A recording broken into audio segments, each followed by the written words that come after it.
Okay, good evening. So it is now 6 o'clock. Our mayor has notified us that he will be late to the meeting and our mayor pro tem is out. So per municipal code, I will call the meeting to order, but then I will take a motion to appoint a chairperson until Mayor Sierra can attend. So I'll call this meeting to order at 6 o'clock. I'll entertain a motion to appoint a chairperson for the meeting until the mayor attends. I move to appoint Member Ward as the most recently serving Mayor Pro Tem. Thank you. I'll take a second. Do we know when the mayor's going to be here? I believe 6:30. Okay. I'll second that. Thank you. Okay, so we have a motion and a second for Member Ward to chair the meeting until the mayor attends. Take a vote. Mayor Pro Tem Anderson, Member Newnenkamp, Aye. Member Pring, Aye. Member Russell, Aye. Member Ward, Aye. Member Wright. Aye. Let the record show 5 ayes. Good evening. I am bringing up my agenda as we speak. Strikes me as something I probably should have done. The first study session item, if I recall correctly, is a budget update. Is that correct? Municipal code finance. I know it was the finance kids.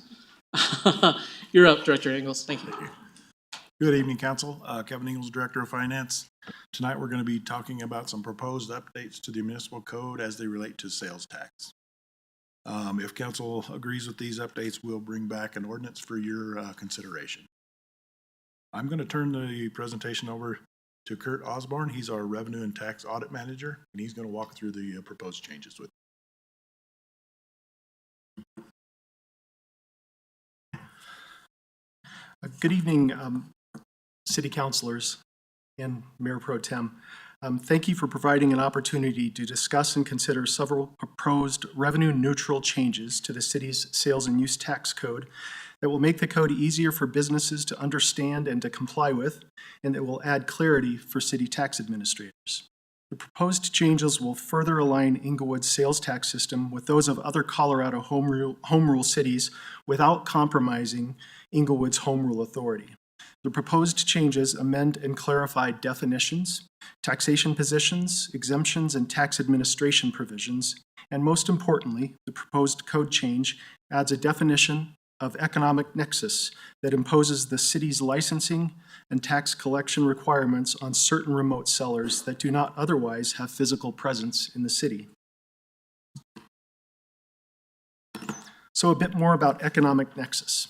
In most of sales tax history in the U.S., a taxing jurisdiction like Englewood could only require licensing and tax collection for businesses that have a physical presence in the jurisdiction, such as a building or an office, employees stationed in the city, or that make deliveries into the city in the business's own vehicles. Economic nexus is a new licensing and tax collection standard that became possible after the 2018 Wayfair versus South Dakota Supreme Court case.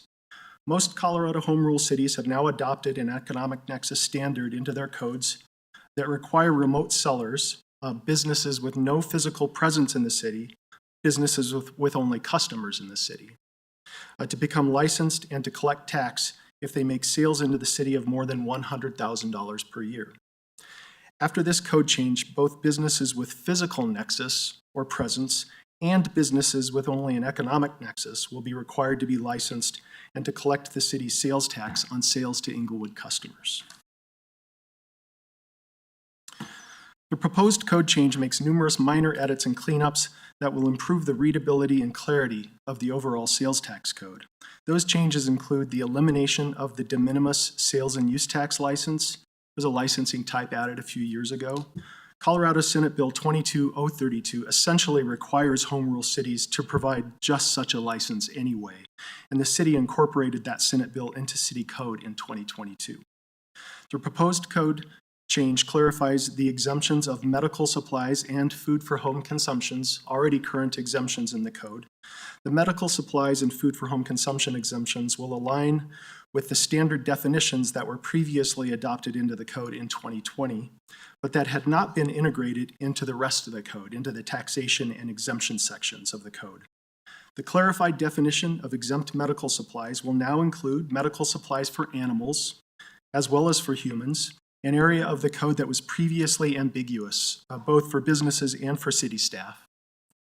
The proposed code change clarifies once and for all that the sale, purchase, and use of software in the city is taxable. The city has consistently taxed software in the city regardless of the method of delivery, and this clarification will serve to protect city sales tax revenues related to purchases of this product that are so ubiquitous in the economy. Again, the city has consistently taxed software since Englewood businesses and individuals began purchasing software in the 1970s. And this clarification is only that, a clarification, and not a new tax policy or a tax policy change. Now about cigarettes. Strangely enough, in practice and on our sales tax return, the city has always exempted the sale of cigarettes in the city from sales tax. Not all tobacco products, just cigarettes. But that exemption is absent in our code. We exempt cigarettes because the state imposes a separate per pack tax on cigarettes and shares that tax revenue with home rule cities.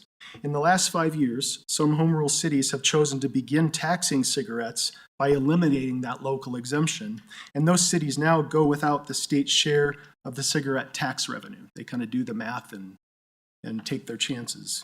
The state holds it back from those cities after the exemption is removed. So should Englewood choose to make that policy decision in the future or to have that discussion, this exemption in the code would be available to be revoked, essentially. The proposed code change clarifies the city's authority to audit books and records of businesses and of permitted construction projects.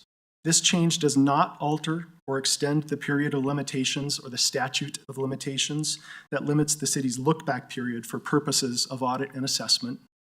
That period of limitation will remain 3 years, and that is a protection to businesses and taxpayers that will not change. This change also clarifies the city's authority to examine the use tax paid on construction materials for permitted projects, as well as a contractor's authority to initiate such an examination themselves if they think construction use tax has been overpaid to the city. The proposed code change exempts 48% of the purchase price of new manufactured homes. And this change will align the city's taxation of new manufactured homes with the state and most local taxing jurisdictions in Colorado. This aligns the taxation of this type of housing, taxed once when built on the cost of materials only, with most other types of housing, instead of taxing this type of housing on 100% of the price as if it's a motor vehicle when it sells again and again and again over the years. The negative revenue impact of this change is minimal, in the neighborhood of $5,000 to $10,000 per year for the city in tax revenue. Just as important, this change exempts all subsequent sales of previously taxed manufactured homes. This can be seen as a housing equity issue. Purchasers of traditional stick-built brick-and-mortar homes do not have to pay sales tax on the materials when one of those homes resells in the market as a used home. And this change will ensure that purchasers of mobile homes also do not have to pay use tax on materials that were previously taxed in the city. As you can see from the materials, this code change makes numerous minor changes to the administrative provisions of the code related to tax deficiencies, claims for refund, liens and seizures, sales of businesses, and to the interest rates charged on tax deficiencies. Incidentally, one of these administrative changes eliminates the penalty of imprisonment for violations of the sales tax code. To staff's knowledge, this penalty has never been applied to any sales tax offender in the city's history, and there are other provisions in the code that allow for progressively strict enforcement of the tax code when appropriate. As previously discussed, the proposed code change fully adopts the Colorado Municipal League Model Ordinance for Economic Nexus and also the Model Ordinance for Marketplace Facilitator Rules. Englewood previously adopted its own version of a Marketplace Facilitator Rule and interpreted its code to impose a licensing requirement for certain remote sellers, many of which are already licensed and collecting the city's sales tax anyway. This change removes all doubt and aligns the city with the state and with other Colorado home rule cities, an important alignment in the age of the Wayfair court case mentioned earlier. The proposed code change makes numerous minor edits to the code that will improve understanding and readability for businesses and taxpayers and for city tax administrators. One of these more significant cleanup items is the deletion of several sales tax definitions that do not appear anywhere else in the code, only in the definitions. In 2020, the city, along with a whole bunch of other cities, adopted the complete package of standard sales tax definitions issued by the Sales Tax Working Group of the Colorado Municipal League. Staff proposes to eliminate definitions that are not otherwise used in the imposition, exemption, and administrative sections of the sales tax code. Other administrative changes to the code include giving taxpayers additional time to file protests, 20 days to 30 days, city attorney cleanup of enumeration, syntax, and punctuation issues in the code, and the deletion of obsolete guidance on archaic issues such as rounding to the nearest penny, left over from the days of penny candy, nickel packs of gum, and 10-cent comic books. Previous versions of this code change included a proposed definition and exemption of essential hygiene products, such as menstruation products, diapers, and adult incontinence products. The proposed exemption and supporting materials were discussed by Council in August 2024. Because the negative revenue impact of that change would be between $130,000 and $300,000 per year, depending on how you model it, it was removed at this time so that Council has the option to discuss it further during the 2026 budget process, including the discussion of possible tax policy changes that would compensate for that revenue loss as we continue to potentially move into a period characterized by flatter revenues and economic uncertainty. And at this time, we'd be glad to entertain any questions, input, and further direction on this. I see Member Russell. Thank you for the presentation. So on this, outside of the city issuing licenses, have we been collecting sales tax illegally? No, we have not been collecting sales tax illegally. Many remote sellers, as a matter of their own convenience, when the Wayfair case happened, they just said, we're going to get licensed everywhere, whether we have to or not. We have not been collecting sales tax illegally. If they collect tax from their customers, they're required to give it to the city, and many large remote sellers have already started doing that in Colorado home rule cities and most of the states. But I remember it could have been as many as 8 or 9 years ago. There was an outside city vendor that owed the city $1.5 million. And if we didn't have this law on the books, how could we have collected that then? I mean, the person actually at the time was willing to pay for it. And then, I mean, isn't it Area 14? Is that where the outside area? The remote sellers, yes. Yeah, the remote sellers. And that's what this applies to, really, correct? Correct. And in that case, in that scenario you mentioned, if that remote seller collected that tax from their customers, they would have to give it to the city or give it back to their customers if they had erroneously collected it. So. Right. Okay. I understand that, but why did we wait so long to put this on the books?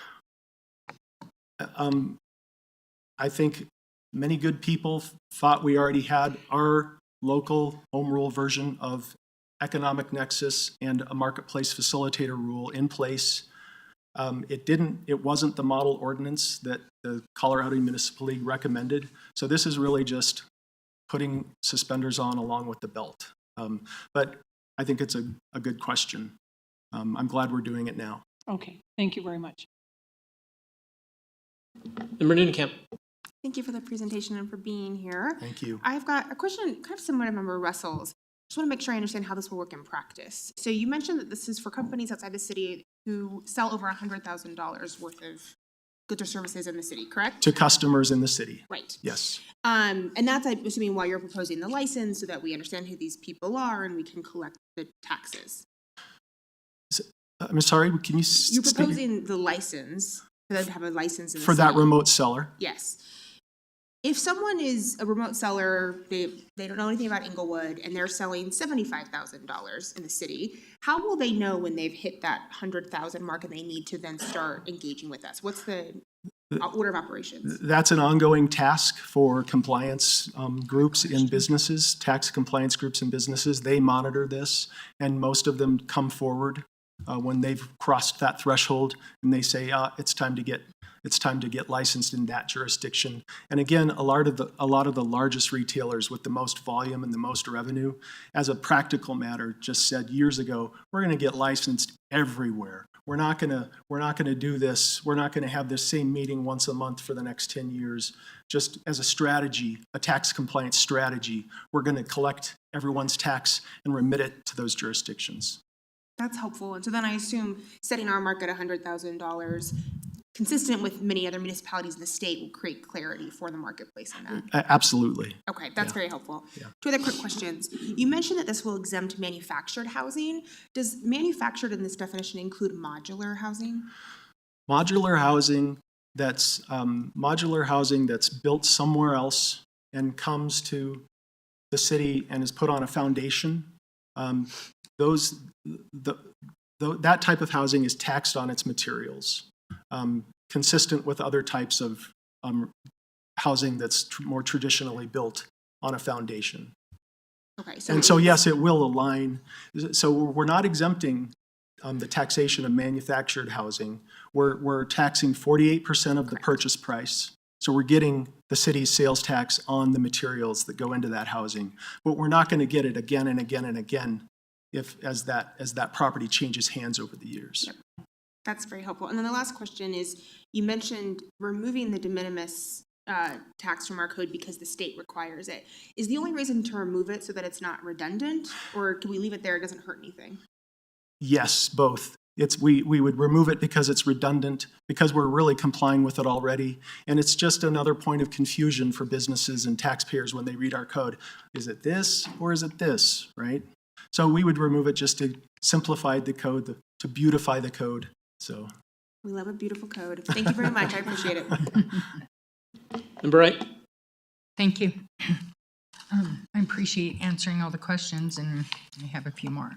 So area 14, I want to clarify that we've been talking about. That is remote sellers that are within the state of Colorado only, correct? No, not quite. Area 14 is remote sellers that have no physical presence that we're aware of in the city, Correct. and probably in the state.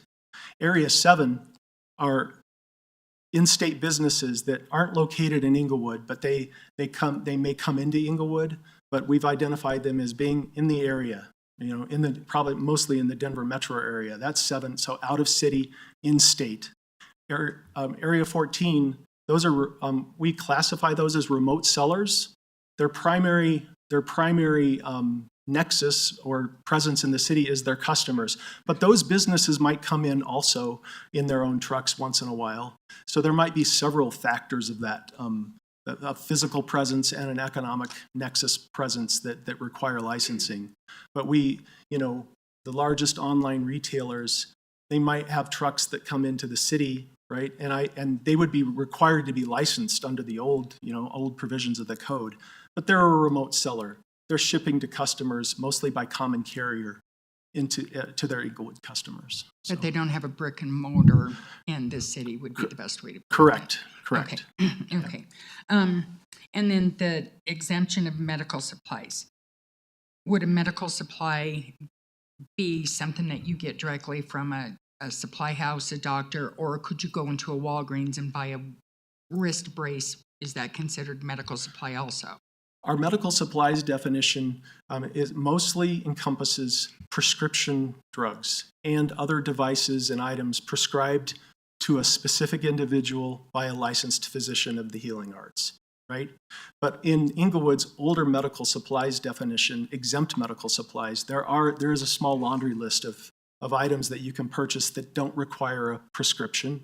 We've maintained those items in our definition while we've incorporated the more standard definition, the CML, the Colorado Municipal League definition, that's really centered more around items prescribed to individuals by licensed physicians and other practitioners of the healing arts. So. Okay, that makes sense.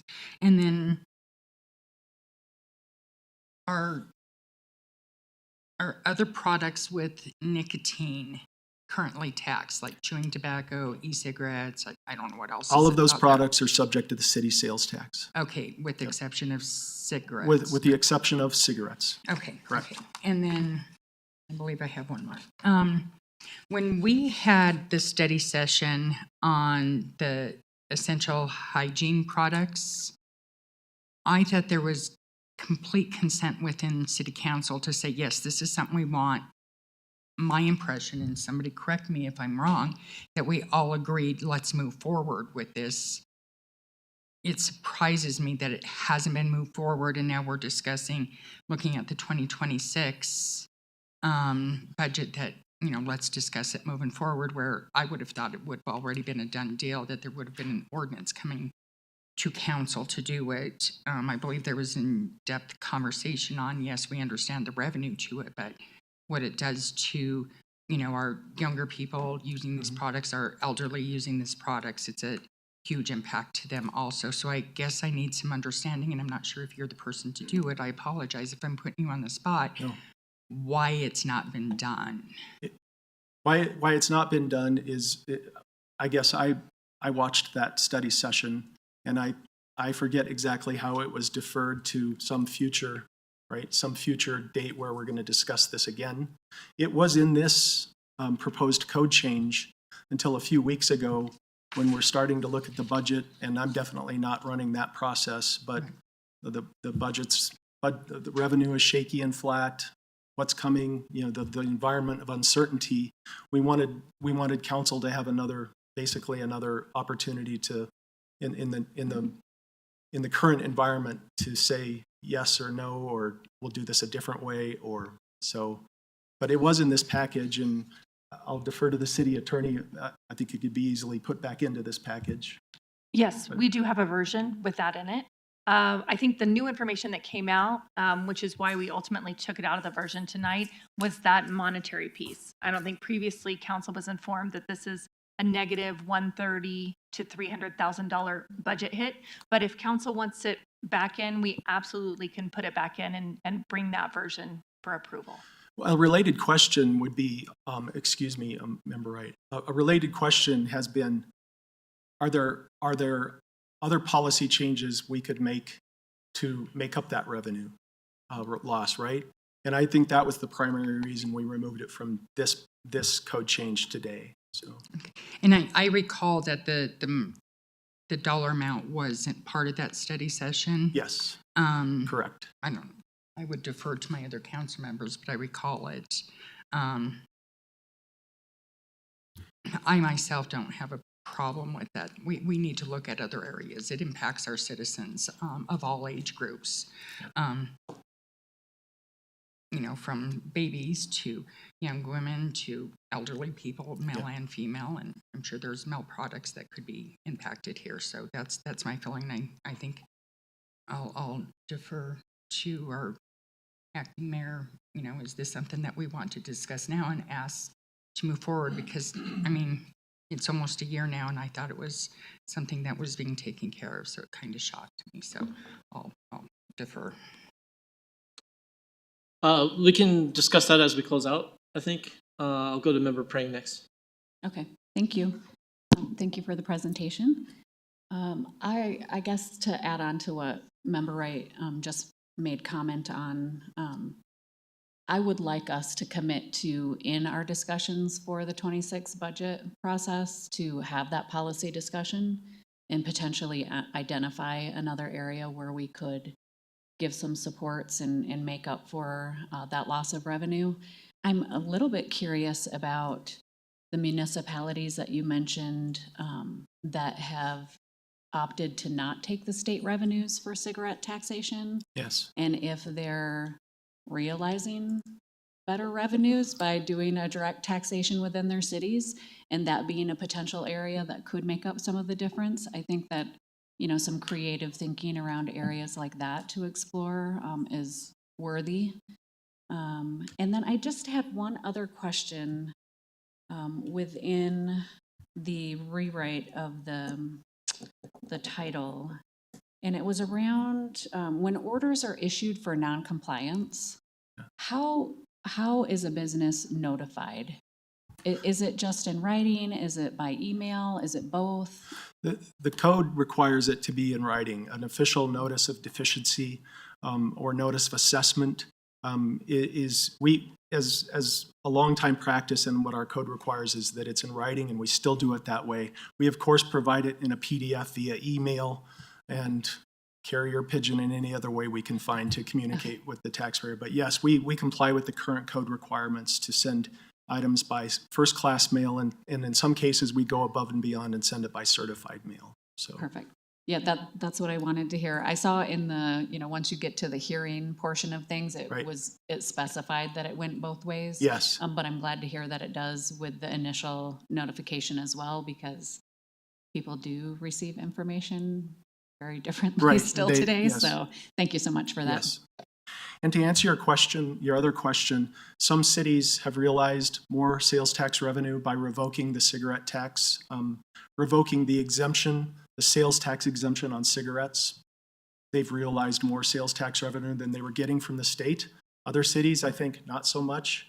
The rest of us cities who are watching, us tax administrators, thought, I wonder if the state will take what they're not giving to them and divide it up among all of us, and that has not happened. To our knowledge, that has not happened. So that is something we would have to model to get you better information about that. Thank you for that.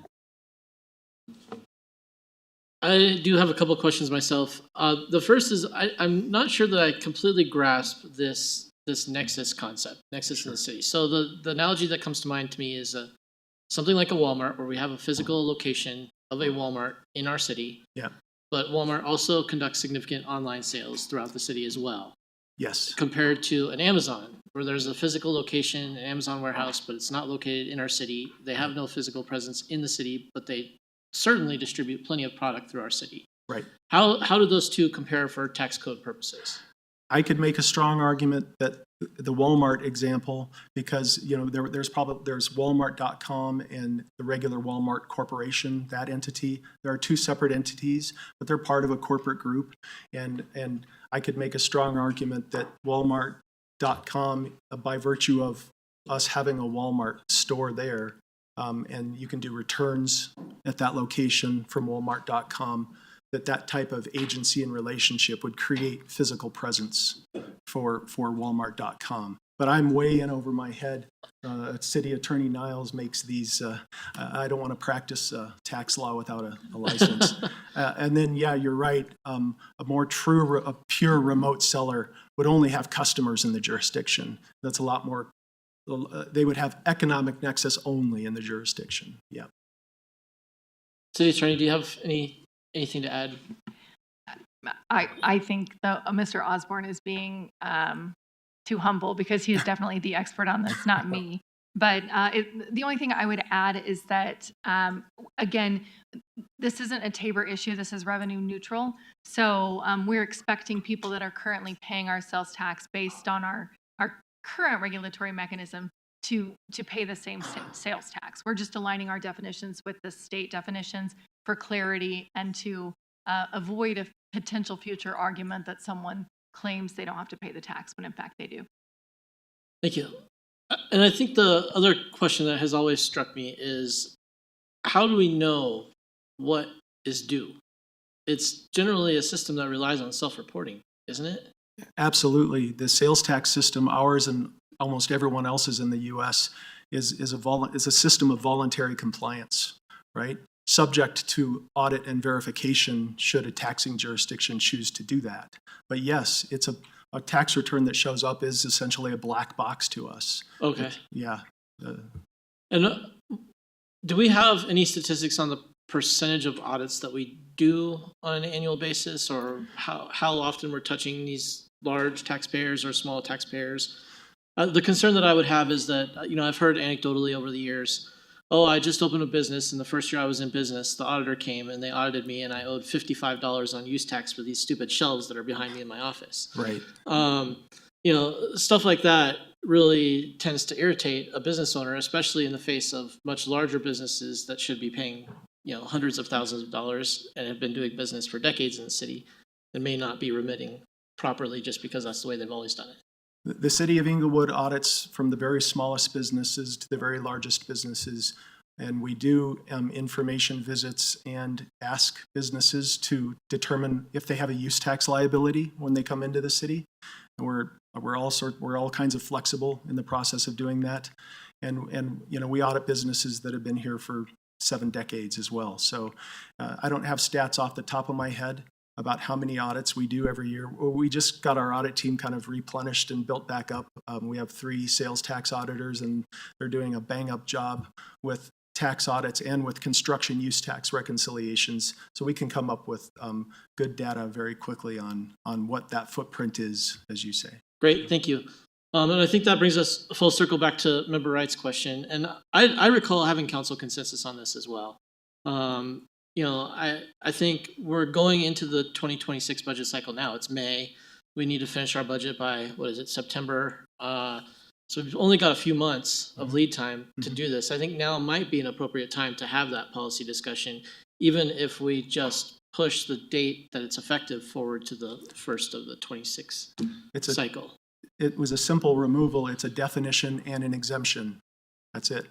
And the question, I guess, is can it be added back on for the first reading? Yes, we already have the draft in hand, so we can easily bring it. Any objection to that? So my question is, what are we saying to bring it back? In other words, we're going to start taxing those products, or Take it out. we're going to take it out. The intent is to exempt the hygiene supplies, which are currently taxed. So we would be, So was it ever exempt? not to my knowledge, no. No. Okay, even though we talked about it. All right, yes, I have no objection. I see the mayor's present, so I'm going to hand over the gavel. It's your show now, Mayor. Really appreciate it, Member Ward. Any further questions on this item? Go ahead, I Member just Wright. have one question on that. So my question is, when would this be effective, or when would we push it through? Council consented on this in August of 24, so we're coming up a year on it. Are we going to have to wait until 26 to do this? No, we can bring it to council for first reading at the next meeting if you'd like, because we've been working on it actually for 3 years, and that's what the delay was. We wanted a complete full package and make sure we had plenty of eyes on it, and then present it to council again. So we're ready to go with it, and we can put that on the council first reading at the next meeting. The only question is, when would you like that exemption to go into effect? So it could be in effect as early as approximately July 1, which could mean approximately 65,000 to 150,000 reduction in revenue that for this year that we would just have to find a place on a reduction.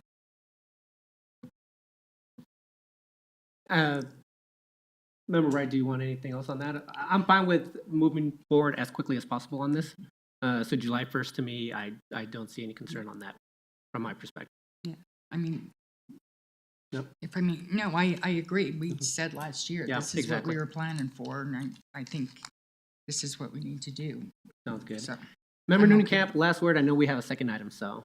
I just want to say I also support the change, but then I know staff had mentioned, or maybe the presenter, that you would bring potential other ways we could backfill that revenue, and so I would like to add that on to this. I'd like to see that in the first reading, and then also maybe when we get to the budget cycle, do we have options to backfill the revenue? Right. Sounds good. All right, any further questions? All right, really appreciate staff on this item. Thank you very much, Director Engels and Mr. Osborne for the presentation. Thank you very much.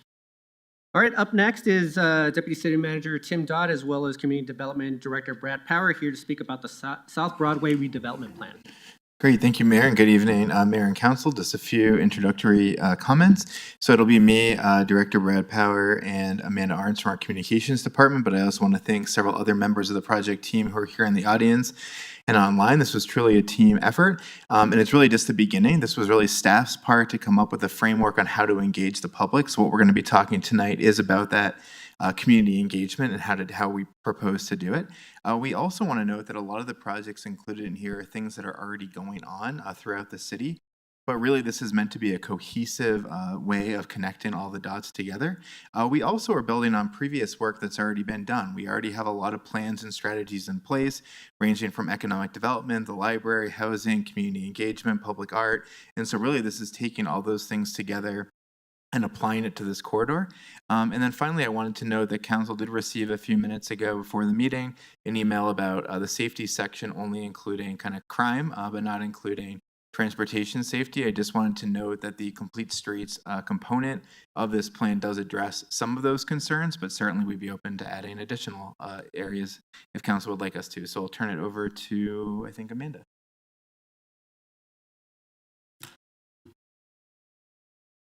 All right, so we'll start with a little bit of the history of South Broadway. So it was developed as an eastern edge of Denver, and Arapaho tribes camped at the location of Flood Middle School, now those apartments located on the 3600 South Broadway. Englewood pioneer Thomas Garrett helped physically shape this connection by using two burros to drag logs and carve out a road connecting Englewood to Denver and Cherry Creek. And by 1883, the Chairland Trolley line was underway along Broadway, laying the groundwork for the corridor's future as a vital transportation hub. That's a little bit about the corridor. Good evening, Mayor, members of Council. The location that we're speaking of, this part of Broadway that we're planning to address, extends southward from Hamden to the southern city limits along Bellevue Avenue. Tim will talk about the considerable opportunities that are located in the corridor in a moment, but I wanted to highlight several challenges that have been identified. First is, while there's several large lots that could possibly be redeveloped in the coming years as the corridor continues to evolve, there are a lot of smaller lots along this part of Broadway, and you can see that if you're driving in that area, or better yet, if you're a pedestrian, you can see the challenge that are associated with a lot of the curb cuts and in and outs that are into these very small lots. Some of the properties are very well maintained in this portion of the community, but other lots and real estate is not so well maintained. And so that is part of the issue about trying to address some of the aesthetic value of this area and how it could be a better contributor to the aesthetics of the community. And then this is obviously a long stretch. It's almost 2 miles in length. And so the planning for that type of area is going to take a lot of thinking about what segments make sense to try to address first. Do we build middle out? Do we try to extend from the downtown? Do we take advantage of the Bellevue commercial redevelopment that's happened there? And then finally, the last challenge that we've identified is there's really minimal city amenities that have been developed in this area to this point. And that's one of the other things that this project hopefully addressed. The city is directing additional resources into this portion of South Broadway. So as Brad mentioned, there's also several opportunities here. So one is that there's already some ongoing enhancements. The largest one being Complete Streets. Project engineer Devin Keener is here if there are any specific questions on that. There also, even though there is a lack of city amenities in part of the corridor, there are some city amenities that are relatively close. The largest park in that area that's closest to Broadway is Duncan Park. And so one of the things we're proposing is more wayfinding to Duncan Park and trying to engage with a larger community. There are existing businesses there that have strong local regional followings. There's also already been community interest in this. As a city manager and I have just talked to a few members of the community who are interested. There's been a lot of interest towards this. We're going to talk about some events that we're going to be doing and ways of engaging the community even further. And then finally, there's opportunities to add public art in the corridor, installations at new bus stops, and also a 97 Excel posts. The project goal is a very basic, straightforward goal at this point. We're really just looking to engage the community through the framework to make this corridor a place that's safe, inviting, and engaging for people to live, work, and play, while of course respecting the unique history and culture of the corridor. And as I mentioned, this framework is really just meant to be the beginning. This is not meant to be the process that we're going to follow for everything. It's really meant to be kind of the ideas that we've generated on how to engage the community. We have 10 different strategies that are in this document, and all of the strategies will have opportunities for community engagement. There's actually an Englewood Engage page that's already live. It'll be officially announced tomorrow that will have a form for community members to apply to serve on one of the strategy groups. So I'll turn it back to Amanda to talk about our robust community engagement strategy for the plan. All right. So community engagement will be a foundational element for this framework. At every phase, residents, businesses, and local partners will be invited to contribute ideas and share their feedback. Their input will actively shape the priorities, projects, and strategies that emerge from this effort. And most importantly, this is a community-driven plan, not just a city-led initiative. The revitalization effort will be inclusive and wide-reaching. So here's a list of some of our key stakeholders, from Englewood residents and people who use the corridor to Englewood Public Schools, city staff, and some other nonprofit and other organizations in the area. Our engagement approach follows a tiered model to ensure the right level of participation throughout the project. At various stages, we will inform, consult, involve, collaborate, and, when appropriate, empower community members to make decisions. Here you'll find a high-level look of how and, wrong slide. So this slide outlines the specific engagement strategies that will be used throughout the project. And it's important to note here that all of our strategies here begin at the consult level or higher. That means we're prioritizing two-way communication from the start, not just informing them of what's going on, but inviting them to participate and provide their input. So this slide provides a high-level look about how and when our engagement strategies will roll out, starting tomorrow with press releases and social media posts, launching our Englewood Engage project page for this, and then an open house on May 13th to invite face-to-face participation. We'll introduce branding and naming opportunities along the corridor, and finally we're forming 10 strategy groups that will go into, each focus on a specific revitalization area, and community members will be invited to serve and provide feedback in these groups. So each step is designed to meet people where they are and create meaningful ways to participate throughout the project.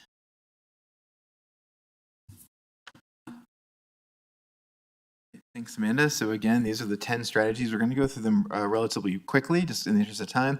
We do have several staff members, as I mentioned here. I do want to say, too, there's synergy between some of these. We can certainly answer questions later about why economic development and redevelopment, for example, are separate, and also kind of the nuances of wayfinding and new city amenities and complete streets and public art as well. So I'll turn it over back to Amanda to go through our first one, which is where we're going to be starting off, which is branding.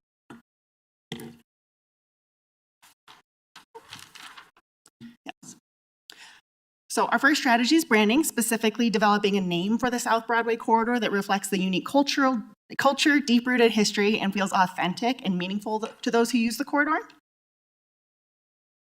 First, we'll hold focus groups in June to develop an initial naming concept that shape both the that use the both distinctive and that is distinctive and reflective of the area's identity. In July, we'll launch a public engagement campaign to gather broader community input. And then finally, in August, a refined list of naming options will be presented to City Council for a final decision based on this public feedback. Thanks. And as I mentioned briefly at the beginning, the safety section right now does focus on crime prevention through two things, through enforcement and also through environmental design. The Complete Streets area does include some work related to transportation safety. However, of course, we can make modifications based on council direction and based on feedback in the community. But the initial strategies that we have here, the first one ties into Complete Streets and making sure we're doing SEPTED or crime prevention through environmental design audits of bus stops, also ensuring parking compliance. One other item that our police department came up with is special enforcement days to raise awareness, and also SEPTED review of the whole corridor. There's other items here that we would like to try out as well about how to engage the community in safety, and also to have listening sessions and ways of getting feedback on things that we could focus on for both enforcement and design.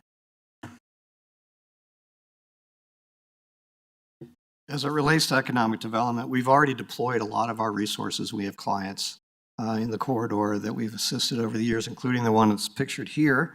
But what we've identified in terms of some of the actions to come would be just to look for additional resources that we could deploy in the area for our economic development program, especially maybe a grant that would be tied to the specific area, maybe something that we haven't done before, which would be a facade grant, or those types of grants would improve the physical characteristics of the properties. I mentioned some of the upkeep issues that have been evidenced in that area for a while. So those are some of the things we would like to do around that, is explore additional opportunities for funding and think about ways to improve the physical characteristics of the area.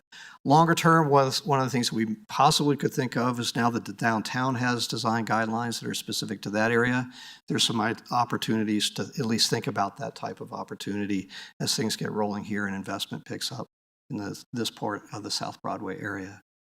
We want to look at our vacant buildings. We want to have a really solid inventory of our vacant buildings. We want to make sure that the businesses in the area are licensed and compliant with the city, because that gives them access to our economic development functions and programs. So that's a very important step that we want to make sure that we do an education process in the area around South Broadway for that. The other thing that we're thinking about, this would obviously take a lot more discussion, a lot more contemplation by both the Planning and Zoning Commission and by you, is to look at selective areas that we may want to eliminate in our MUB2 zone district, the ground floor requirement for retail that would engender the opportunity for additional other uses in the area. It's very difficult to fill 2 miles in this day and age with entirely commercial on the first floor. So in selective areas, do we want to take a look at the possibility of introducing additional housing in the South Broadway corridor? So that's another one. And then we want to make sure that there's champions in the corridor, the businesses that can talk to each other. It's one thing that for our economic development team to go out and make contact, but it's even more effective for some of the businesses to make that business-to-business contact as well. Redevelopment starts to get into some of the discussion that could be a little bit different in characteristic, which is we'd be working largely with property owners on this one. And start to think about the areas through maybe some mapping, definitely a database development, so that we can create relationships with the property owners throughout the corridor and start to talk about with them, their timing, if they have timing, for making changes, either selling, reinvesting, redeveloping their site. We want to make sure that they have a willing partner with the city to talk about those types of improvements over time. So again, collecting information, meeting with property owners. Another idea is possibly in the future doing an area plan for this specific portion of Broadway so the community could come together around generational type of change and priorities that the city could establish for this section of Broadway. Excuse me, Brad, do you mind if I just stop you right there? Since we're short on time, do you mind just going through each strategy, or just highlighting one area, and then we can probably I'll highlight one. That's a great thought. As far as housing is concerned, I mentioned that this would be a follow-up for the Affordable Housing Task Force to introduce housing at higher densities along transit areas in the corridor as well. This again would be talking about outreach to property owners. One of the things that I'd really like to emphasize is that there's 2 sections of this. Our economic development function would be focused on business owners in the area, and really the discussions around redevelopment and housing would be with those key property owners. We're not compelling any property owner or business to take part in these discussions. We want to make sure that we're a willing partner if they want to engage with the city. Great, thanks. The next one is a signature event. So this is something that we want to fit into the event strategy that you were going to talk about last week. And so it could be a repurposed event, a modified event. We really do believe an event would be a way of attracting attention to the corridor in a positive way, getting people to be aware of it, to know that it's there. And so after the event strategy is approved by council, we plan to do community engagement with all the stakeholders that we previously talked about, then to develop a concept. Because the concept hasn't been developed yet, we're not exactly sure when we would launch the event, but it would be probably in the fall or the spring. Now I'll turn it over to Amanda for wayfinding. I'll be super fast. Strategy 7 focuses on implementing wayfinding strategies to connect the community with existing and future amenities.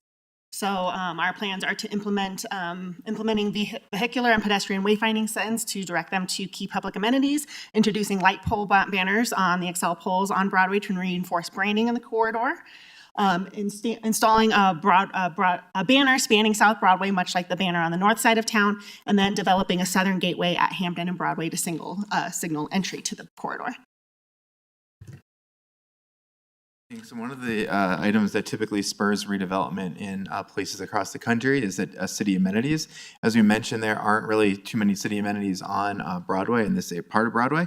And so here we want to consider activating both library concepts and those of parks. So the first one would be to develop a proposal for a pop-up library in the corridor to see if it would work.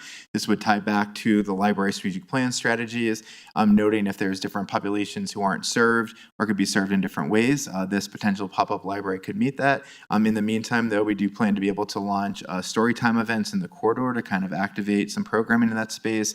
We also, as part of the parks component, plan to repair and activate pickleball courts in the corridor, and also to conduct a feasibility analysis of other opportunities in the area. I'll also briefly talk about complete streets. So as I mentioned, this also does include some transportation safety components. This is a best practice set that's been used across the country for many years now, but it really is about redesigning our transportation process in a way that's more accessible and inclusive, and also more aesthetically pleasing. And so it includes everything from 13 bus stops to 50 trees, 114 pedestrian lights, and 300 plantings, bike racks, wayfinding signs, and crosswalks. And Amanda will take the last one. Our 10th and final strategy is public art. This strategy focuses on expanding the city's successful history of integrating public art into public spaces. We'll build on this by building unique, cost-effective installations along the corridor, partnering with the Cultural Arts Commission. Public art will not only enhance the visual appeal of the area, but create a sense of pride and community in the area. So we will engage the Cultural Arts Commission to develop a corridor-specific public art strategy, expand the city's already successful mural program with a mural placement directory, bringing in the vibrant color and strong sense, continue that all the way down the corridor, and then implement corridor-specific art strategy, introducing additional public art elements into the area to develop the visual character of the area with input from community members and the Cultural Arts Commission. Questions? Tim, Amanda, and Brad, thank you very much for the presentation. I'm going to start off to my left, Member Russell, and then Member Wright. This is really a little bit frustrating for me that the mayor-manager team would give this 25 minutes. There is a boatload of information here. We've had a request from a citizen that there would be a presentation by staff of the City of Englewood Comprehensive Plan, Land Use Intensity Map. All of these things are designed around that in this project. How I really don't want to take time to ask questions right now because this is so incredibly frustrating to have this much information and we're just going to move it through. And that's exactly what the people are going to think when we get to that point, is we're going to move it through with them too. I don't care what the plan says. Thank you, Member Russell. Member Wright. Thank you. I agree. I think we need to be more thoughtful and take a lot more time on this. I have several questions and we do not have the time to be able to go through them all. One question I had is under stakeholders, why would EDDA be involved? This is South Broadway. From my complete understanding, they are City Center and the Medical District. Have we expanded them? So why are they a stakeholder? And I also want to compliment on your speed reading. Kudos to you. So I did high school debate, so if you know anything about that, that's where it comes from. Yeah, so the EDDA is the stakeholders because obviously it's a piece of Broadway. The EDDA boundary does not extend into where the area we're talking about. However, it's the same road, and so we want to make sure we're activating different parts of the road in different ways. Director Power and I did have a meeting with Director Portel to kind of talk about how we could partner on this, but no, the DDA does not cover this area. Okay, and that draws another area of concern because there have people that have applied for EDDA who live within a block of that area and they can't get on it. So I don't think they should be involved in this, and this should be part of this discussion where residents can't be on EDDA where it affects them. So I do not believe they should be part of this at all. And like I said, there's not enough time to go through all of this and studies that need to be involved in this and the cost involved in this. We just had a discussion last study session item about revenue going down, and this is a lot of money. So I think that's part of what needs to be discussed, and I'll give someone else the floor. Thank you, Member Wright. Member Ward, did you have your light on? I did, and then it got shut off because 4 people Go buzzed in. So I do agree with some of what my colleagues have said tonight. This is a lot to digest in 20 or 25 minutes, and I don't want to place fault there. I just think there's room for a more robust discussion on a full study session night. The one thing that shot out to the forefront for me, and probably is not all that relevant to a lot of my colleagues, but some of our colleagues in Centennial get very twitchy when you use the word pickleball. And I'm wondering if you've had any discussion with them about their experience there, because that would be a worthy discussion. They have some trauma over the subject of pickleball, specifically pickleball courts going in neighborhoods, and the pickleball fans versus the people who live in the neighborhood and listen to the various grunting and shuffling of a pickleball game at various hours of the day. So I would encourage a discussion with them before we do anything relative to updating pickleball courts, which I don't necessarily object to. I just want to make sure it's done in a way that doesn't disrupt the neighborhood, since this is likely to happen in District 4. Absolutely. I'll pass that on to Director Underhill. It's a great point. Thank you. Member Noonenkamp and then Member Prank. I will be fast, and I will take a different tact than my colleagues and start with, yay, I'm so excited. This is a beautiful plan. I think there are going to be so many people in our community who have been looking and hoping for the city to do something on South Broadway for so long. There's a beautiful plan here. I'm really, really excited about it, so well done. Thank you so much. I would also, because I like it so much, I would say let's talk about it again. Let's have another study session. I think you guys did 10 strategies very, very quickly. I think we can have some time. 2 quick things that I want to note for further discussion is we've been talking about complete streets for a long time, so I'm not trying to be late to the party on this idea, but if we're thinking about dramatically increasing the traffic and the engagement in this part of the area, we also need to think about then how do we slow down the car traffic as there's pedestrians. That's not really part of complete streets right now, and so we've done a lot of that stuff on the North Broadway side of things, and I'd like us to think about how are we working with Public Works to make sure that we're balancing that out. Second thing is I think the stuff on redevelopment and how do we prepare and be really good partners for our private partners, excellent. I would love to see it. The one thing that I didn't see, and maybe I missed it, was how are we going to market this? How will people know that Englewood is investing all of these resources into South Broadway? This is the place that you want to be. This is the place where you can have a really productive partnership with the municipality to be part of like the next big, cool new thing. And I want to understand how we're thinking about that. So those are my quick pieces of feedback. More to come, I'm sure. Thank you guys very much. And Member Noonenkamp, I know we don't have a lot of time, but just we're going to start that with the branding concept, and hopefully with the focus groups and engagement, the branding will lead to marketing and further engagement. Member Prank. Thank you. Thank you for the robust presentation. I'm going to take a bit of a middle ground here. I won't have the pom-poms that Member Noonenkamp just had, but I do like a lot of components of the presentation. Actually, most of it I feel relatively comfortable with exploring, and I really appreciate the framework that was built out. I'm looking at you, Amanda, because I'm assuming you had a lot to do with that, to do the community engagement and make sure that we're listening to the voices of residents in the community. I have a lot of hesitation around the housing component here. And I have some hesitations around the fact that we're saying that this is a long-term strategy and framework that we're going to use, yet a lot of the timelines included in here are for this year. And I think that that's going to make a lot of people nervous. It makes me nervous, specifically around the housing issue. We haven't determined to call this corridor a transit-oriented community. Council has not made that decision.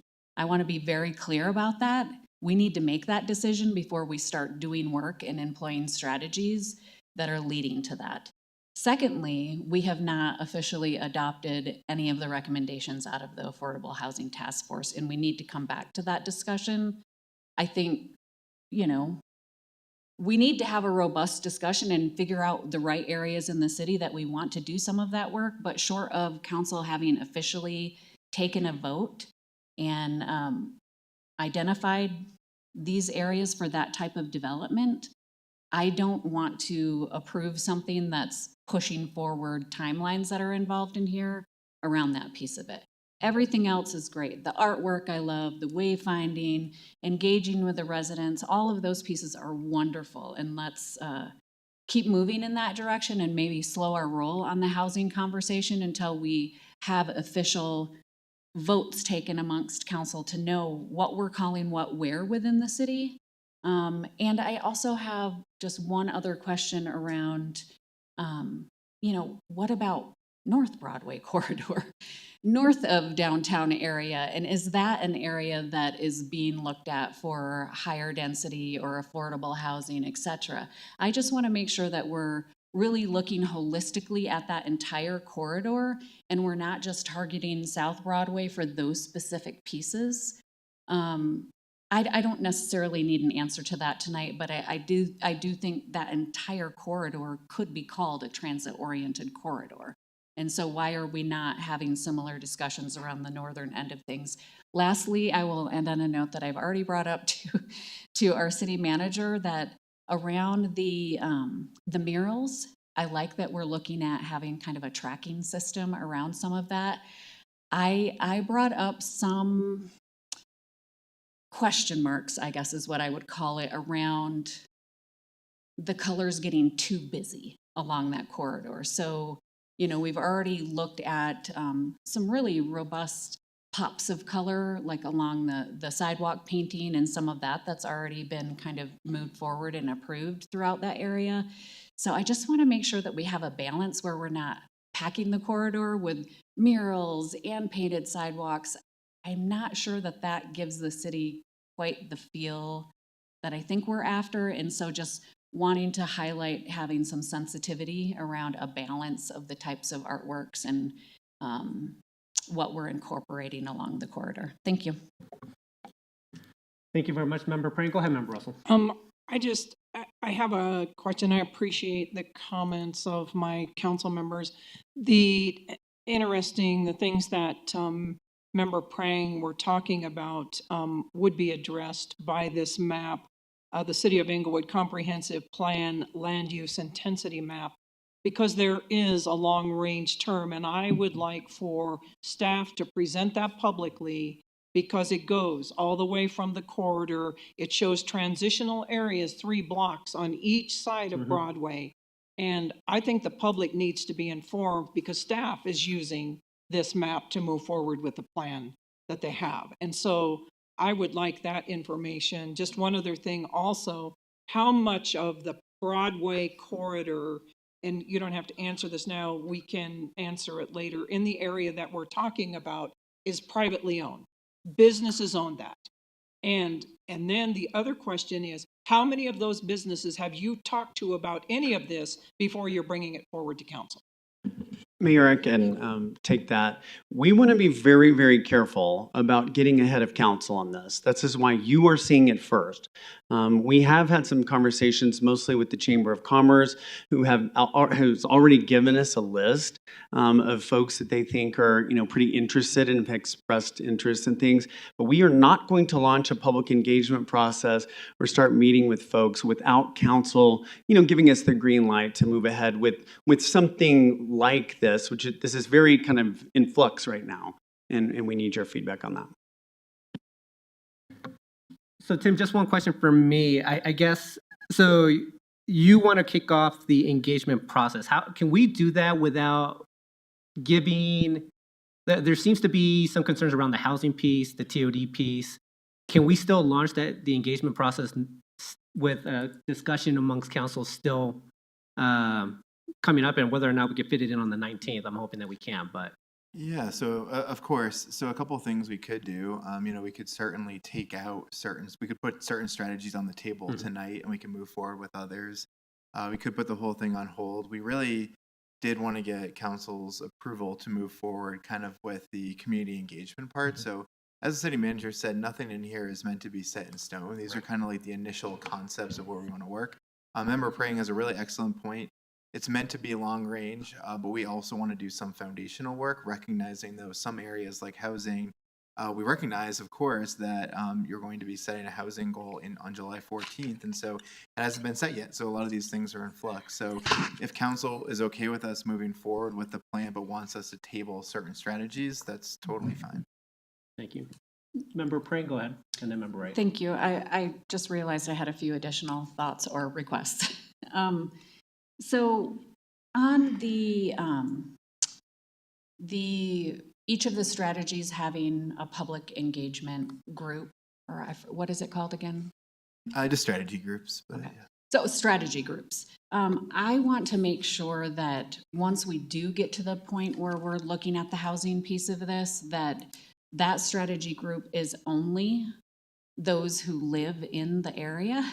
I can see some of the other strategy groups around wayfinding and redevelopment of businesses and stuff like that being more pertinent to many people within the city, but that specific piece, I want the input to be solely residents that either already live there within these corridors or near these corridors or are in the process of buying. I think that's a pretty fair ask. And then I did have a question around people needing to apply to those groups. That gives me a little bit of heartburn.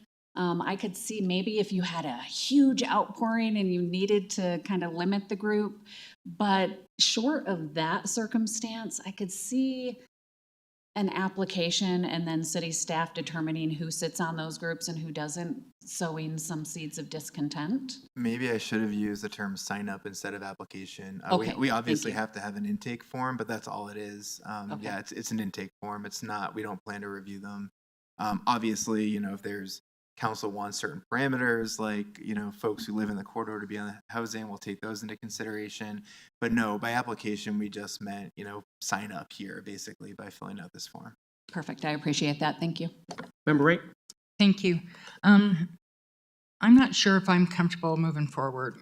Then we're giving anybody involved with this the impression that we're moving forward and we don't even know what we're moving forward with.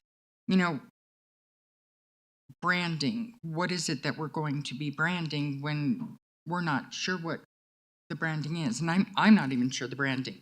I mean, just a few weeks ago, we had community development talking about taking neighborhoods down to six to eight different areas opposed to neighborhoods. And now we're branding this corridor. It becomes confusing to me.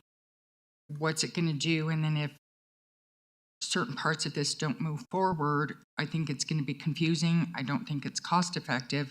I think we need to discuss this and council needs to decide moving forward.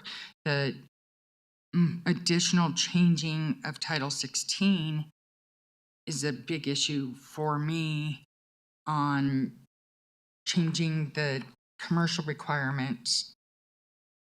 Could we be potentially even, I know that there's empty commercial space there, but could we end up losing what businesses we have there and end up with more apartments all the way down Broadway? I think this needs to be looked at more thoughtful before we move forward. And like I said, I had a whole lot more questions. And before we start spending a lot of time, energy, money on things, I think we need to be very thoughtful and decide what pieces of this we need to go through before there's things we may not even be using in this at all. So Thank you, Member Wright. So I guess, Tim, just correct something for me, because I believe that housing can happen on South Broadway today as part of Code Next. So it sounds to me like there is the only thing that I heard tonight was the Title 16 change was just the ground floor retail. That would have to come back as part of a planning and zoning, but housing is allowed within all of South Broadway. It is, by Okay. right, as of today. Yes. It has been that way for decades, actually. So really, to me, this sounds like a community engagement process. We're trying to bring all the stakeholders to kind of provide a vision or at least a template for what we're wanting to get accomplished on South Broadway. We may have disagreements, but anyone could come in today and just build what they are housing on South Broadway if they like. Right. As I said in my comments, we'd be very careful to make sure that any types of changes in the zoning that would allow additional residential and selective areas. That is definitely your discussion, your debate, your decision. So, you know, the idea was to put that on the table just as a concept, to raise it with property owners to see what type of appetite there might be for additional housing at some point in the future along the South Broadway area. As it relates to the land use intensity map in the comprehensive plan that was adopted in 2017, that is in place. But as we've said to you consistently when the plan was adopted then, and as we've talked about up until this point, the revision that we're doing now, the supplemental update, that's advisory. The actual what gets built in the community is in our zoning code and in Title 16. The comp plan issues are advisory. That's intended to be kind of a jumping off point for community discussion, community debate, your discussions, your direction to us. But the actual what gets built is authorized through the zoning code in Title 16. So Brad, I think, so we're going to have a more robust conversation about this. We'll try to get it on the 19th, but that is also another regular meeting night. So we may have to find another date as well. I am comfortable moving forward with the engagement piece just because, yes, a lot of this can happen today. We're already having conversations about complete streets and other aspects of this. I think we need to get that started. So I'm happy with that piece. I think maybe we just strip off the more sensitive subjects about the housing, maybe the redevelopment aspect of it from this first time, but everything else to me, I think I'm okay with. I completely understand the concerns of some of our members of council as well, but that's my 2 cents. Go ahead, Member Russell. The one thing about complete streets that is very troubling to me is the painted sidewalks, because we have had concerns with that, and I'm not okay going forward with that. Yeah, so there may be some sections of the complete streets that need to be put on hold too. Thank you. In terms of the engagement piece, though, Member Russell, are you okay with staff starting off the just certain aspects of it that are a little bit less controversial? I really am not. Okay. Because I believe that when you start talking to the citizens are not happy about this. So. Thank you, Member Russell. Member Noonan-Camp, and then I'll just go down the line. Just a quick question for staff, and then I can weigh in. Is anything in the way that we're capturing redevelopment or housing or anything inconsistent with what council has already approved in our comprehensive plan and our vision for this area of the city? Or new? From our perspective, it is not.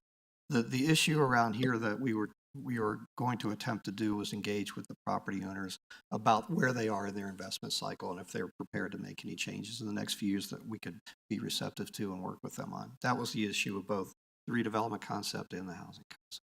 I appreciate that. Thank you. That was my understanding when I read this as well. So I think if this is already consistent with what council has approved, this is our vision for this area, I'm actually happy that staff is saying, here's how we might invite the rest of the community into how to make this a reality. So I'm fine moving forward as is. I understand I don't have the votes maybe for that tonight, but I welcome further conversations on it. But 2 things I'll say when people say, you know, the citizens don't want this. When I was in the Code Next meetings, I remember a lot of citizens saying, why can't we put more housing on South Broadway? If they didn't want it in the neighborhoods, or if they didn't want it in a certain place, they kept saying, why not City Center and why not South Broadway? So I actually feel like this is responsive to what we heard a lot during that time. And I also have heard my time on council, a lot of requests for what are you doing on South Broadway? You're doing stuff downtown, you're doing stuff on North Broadway. I don't feel like the city is giving enough attention to South Broadway. So I see this as being quite responsive in a way that's consistent with our existing strategy, and I don't see this as new. So I would support it in full, but I would love to see full council support for this plan. Member Ward? I like what I see, but I would like to have another discussion. Okay, so no engagement to start off with, yep. I don't think it's make or break for me. I would defer to staff on that. If they want to start the engagement, that just gives us more information as we move forward with what the plan is. Right. The plan is to come back in 2 weeks, and we may have to start at 5:30 on that night in order to fit it in or make sure we have enough time. So I'm okay starting engagement. It doesn't matter to me. And Member Prang? I'm okay with starting some of the public engagement outside of the housing piece. I disagree with Member Noonan-Camp that council has already taken action and approved this. We had one study session on forward Englewood updates, and didn't really come to consensus on all of those pieces. We just shook heads and moved throughout the meeting. We haven't approved anything. And so that's concerning to me. And I'm curious what you brought up, Mayor, around the housing piece and if it's already allowed. So that helps me in my thinking, and I'll explore that further. However, I want to know, like, if we're going to designate this as a transit-oriented corridor for purposes of building out higher density and housing, what are the parameters and how far out into the neighborhoods? Is it just along Broadway that code currently allows it? Is it further out, several blocks into the neighborhoods? This is my stretch of Englewood, and I'm not sure that I'm entirely comfortable with there being higher density, creeping out toward where I live. And so I think a lot of residents would have that similar hesitation, and we need to address that piece of it calmly with very informed decision-making and clear decision-making amongst council, not just what one member feels we did or didn't approve previously. It needs to be a clear vote, and then we move forward on it. And I don't think we have that yet. Okay, thank you very much, Member Prank. And just correct me if I'm wrong, just for this evening. So Englewood code does allow for housing to occur on South Broadway. The TOD is a state term that we haven't approved yet. So going three blocks in, or whatever, the half a mile in, whatever it happened to be, that hasn't been approved. But in terms of what we've allowed within Englewood code, I think we can provide housing. Housing is allowed in the MUB2 district along each block, the block fronting Broadway. It doesn't extend more than one block, Right. east or west. What we've done in terms of the comprehensive plan and some of the other exercises around the transit-oriented development discussion is, if we were to comply with the new state requirements relative to establishing housing opportunity goal, which includes a unit count for each city, if we go forward on that, if you direct us to do that, Right. the South Broadway corridor is one of the areas that we could incorporate additional housing to meet that goal and to capitalize on future longer term, 15 years plus, RTD plans for bus rapid transit in the Broadway corridor. Perfect. Let's pick up this discussion on the 19th, or when we happen to get it back on the schedule. We're already about 15, 20 minutes over our allotment on this item, but thank you, council, for the discussion. Member Nunikov, I saw the... I'll be very quick, if you don't mind, Mayor. Go ahead, Member Nunikov. I just want to make sure, because I remember Prang referenced something that I said, and I want to make sure I'm being like very, very, very, very clear, because I think it's important for the record and for collegiality.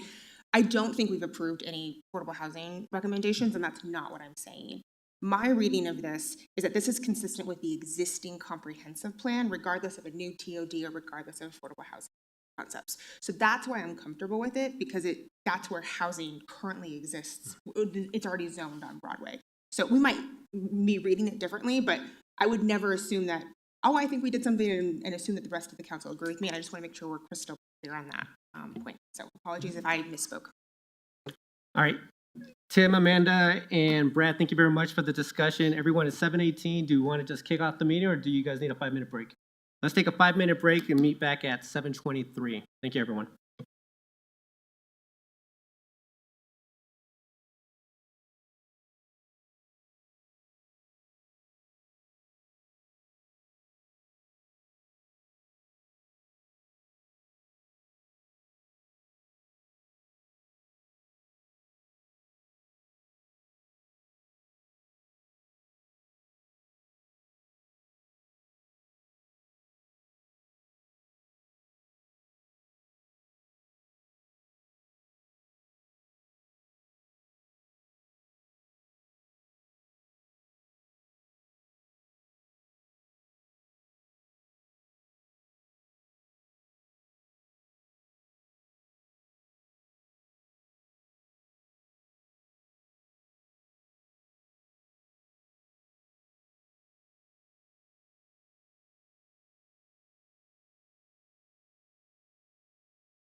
All right, members of council, we are now back.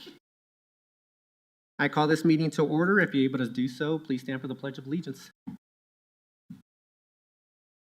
I pledge allegiance to the flag of the United States of America and to the republic for which it stands, one nation, under God, indivisible, with liberty and justice for all.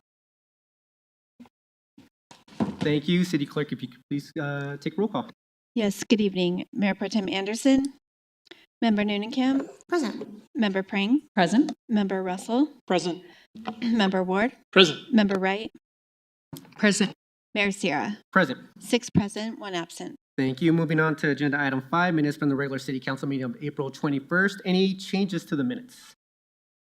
Seeing none, can I get a motion to approve the minutes from the April 21st meeting? Motion to approve. Thank you, Member Wright. Could I get a second? Second? Thank you, Member Prang. Can we please vote? Member Newnenkamp, Aye. Member Pring, Aye. Member Russell, Aye. Member Ward, Aye. Member Wright, Aye. Mayor Sierra. Aye. Let the record show 6 ayes. All right, thank you. Moving on to recognitions. So tonight, Englewood City Council would like to recognize the Green Team. Launch day in August of 2023, the Green Team is a group of Englewood employees from each department who come together to help progress sustainability at the city while also serving as sustainability champions within their department. The Green Team has launched many successful initiatives such as the annual sustainability survey, which asks employees for feedback on what's working well, what can be improved upon, and what topics they want to learn or see more of. The Green Team also held an electronic waste drive in April of 2025 after hearing from employees in the 2024 sustainability survey that offerings like an e-waste drive would be beneficial to staff. The drive helped divert 857 pounds of e-waste from the landfill. So tonight we would like to recognize all the members of staff. I will ask members of council to come and take a picture with each individual member here at the end, but I will allow our city clerk to just call out the names. Okay, Aidan Lawton, Ben Alexenberg,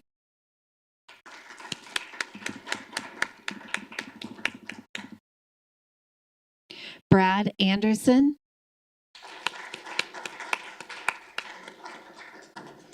Emilie Van Haecke, Erik Sampson, Jamie Matthews, Joshua Ferry, Kyle Branham, Lucia Magnuson, Mel England,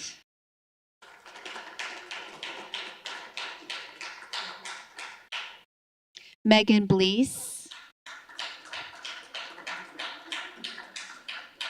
Miles McReynolds,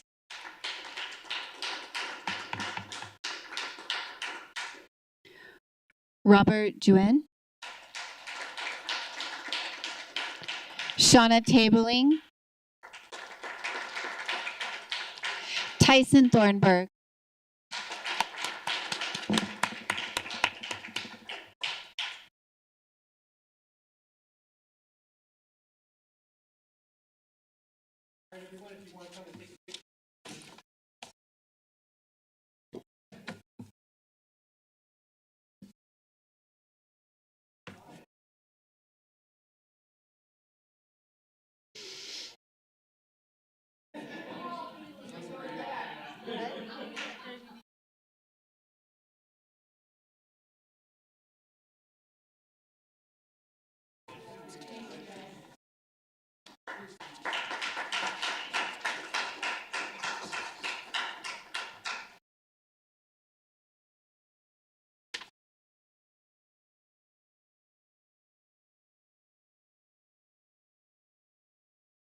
All right, we are moving on to recognition of public comment.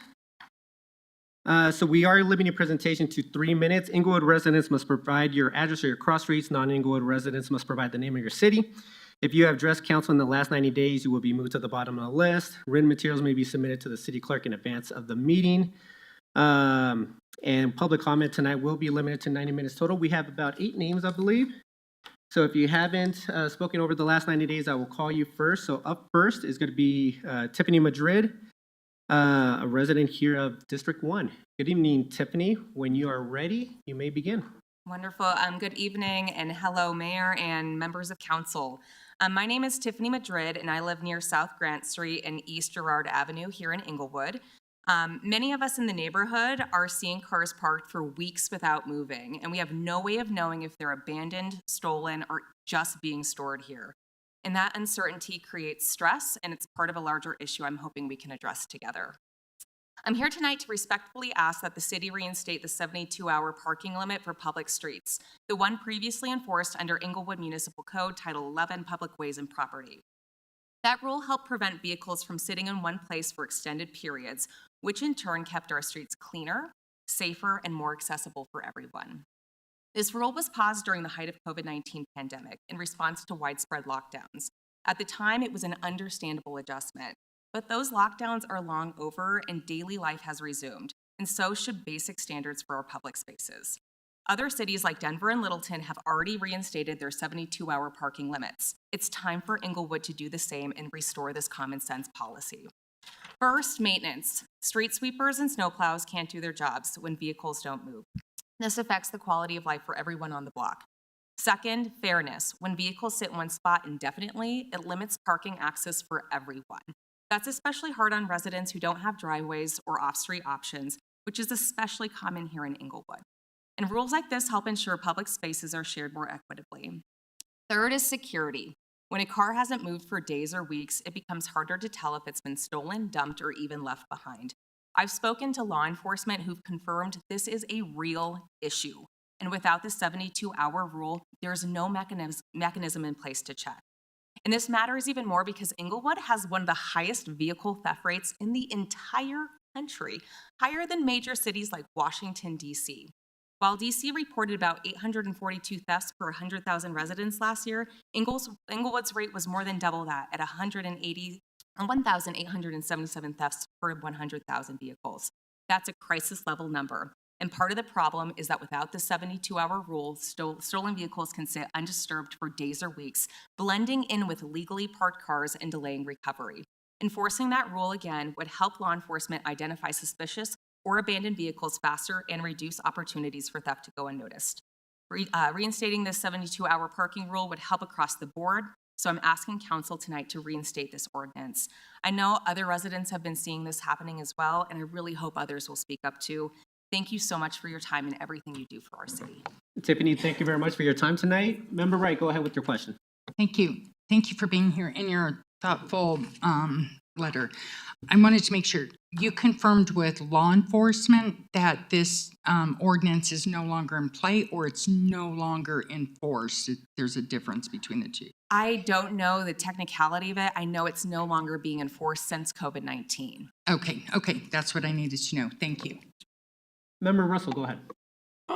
Did you specifically report a specific car, and that's when you were told that we no longer enforce? Yeah, this has actually happened in our neighborhood several times with several residents. I've personally tried to report 2 vehicles that have sat seemingly abandoned for weeks on end, and there's been no mechanism in place for law enforcement to take action because of this rule being suspended or eliminated. The technicality I'm not sure of. Okay, I appreciate that. Thank you very much. Actually, Ms. Madrid, when was the last time you reported one of these incidents? I attempted to report about a week ago. Okay, thank you. And Member Wright, another question. I have more. I was looking in your letter to address us, and I thought you said during your comment, can you give me that code?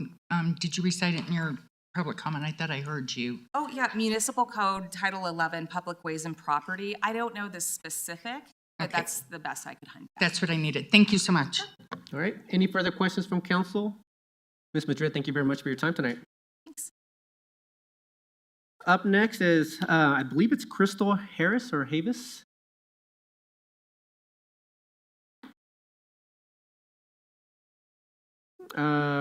With I believe you're a District 3 or District 4 resident? Sorry about that. Hello, my name is Crystal Havis. I'm a native here of Englewood for 47 years. I have been displaced from my home. My cross streets, of course, were Inca and Mansfield. I didn't choose to be displaced from my home. Neither did my cat that's waiting out there for me. I've been living the last 2 months in a tent over on the west side of Englewood, off of Vallejo and Evans. Everywhere I go, the cops or the police chase me out of where I'm at, but yet they displaced me from my home. The house that I was displaced from was condemned, and my grandfather was put into a nursing home. And I feel that he doesn't belong there in that nursing home with strangers, that he belongs at home, that the home he pays for, you know, to be with his family. And I was just here to plead. I have no idea of where I'm going to go. I'm not trying to get in trouble with law enforcement. I just am trying to survive. And they say that the house had tested positive for something on the walls, but refused to give any documentation to me or my grandfather showing so that home could be mitigated. So if they refuse to show documentation, there should be no need for mitigation, is the way I see it. I don't know, I'm here to plead, I guess, and ask for your help for some housing, for something, if you could, please. Anything else, Ms. Havis? No, sir. Ms. Havis, thank you very much for your time tonight. Member Wright, you have your first question. Yes, thank you. Thank you for being here. Can you tell me who condemned it? Was police, fire department, code enforcement? All three. All three? Mm-hmm. Okay. They hit me with 27 counts of nuisance prohibited and pled to one count, and it's rather malicious in my eyes and the way I feel, but I don't know how it looks from their point of view either, so I only see it from my perspective.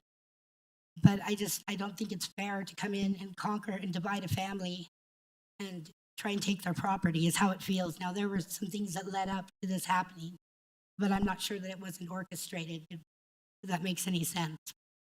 So have you been through the court system or the process of that, or? I'm in the process of that. My grandfather, he's 90 years old, so it's a little bit more difficult for him. They've told him that he's going home to his home on Inca, and they tell me that it's a possibility and they want money, large amounts of money. And I don't know, I think all of us family members that live there in the home should be on the same page and be hearing the same things, not hearing different things. Because it was Michael Smith, the fire marshal, who had condemned the home, but when he condemned it, he didn't even do a walkthrough of the home. He condemned our garage first. He did a walkthrough of the garage, uncondemned the garage.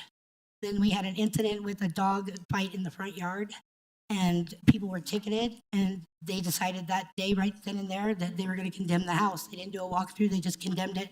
Gave us 24 hours to be out. That following morning, I hadn't gotten any of my stuff together because we were in shock. We couldn't believe that we were going to be taken from our home.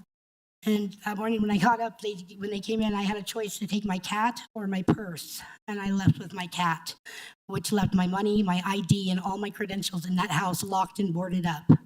So I've been out on the street for 2 months with no ID, no way to work, no nothing. Any further questions, Member Wright? Member Noonan-Camp, go ahead. Davis, thank you for being here tonight. I definitely think we'll be looking into your situation. In the 2 months that you've not been in your home, have you been in touch with any of the service providers for shelter or resources? I've been in touch with the 5280. I've been in touch with the collation down in Denver. And I had 3 referrals put in, 1 for emergency housing and 2 for the other. But because of all the people being moved from the hotels out east into, they get priority for the tiny home housing, that I'm lost in the shuffle. So I thought my only hope and chance is, why can't I go home? I just want to go home. We haven't done anything wrong. My grandfather shouldn't be punished for something my son's friends had did.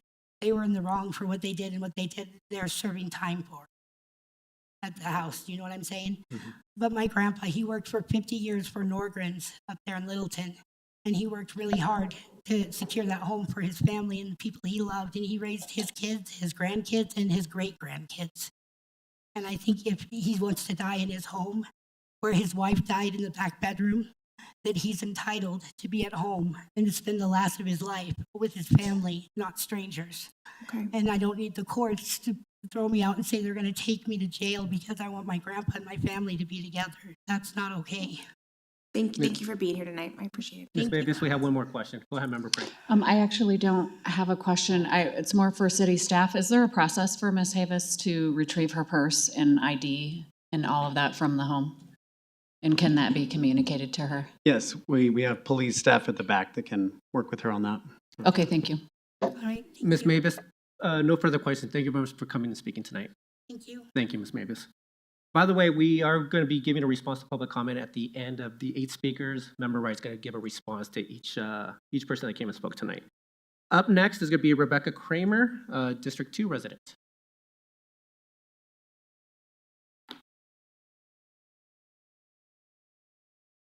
Ms. Kramer, when you're ready, you may begin.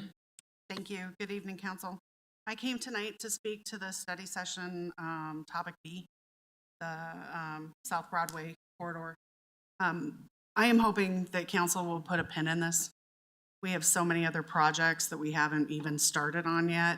We've got the section on downtown Englewood for complete streets, Old Hampden for complete streets. I don't think there's been enough community engagement on that. On any of them. I don't want to see the city waste hundreds of thousands of dollars like it did on the Broadway underpass design efforts, which produced nothing but a waste of money.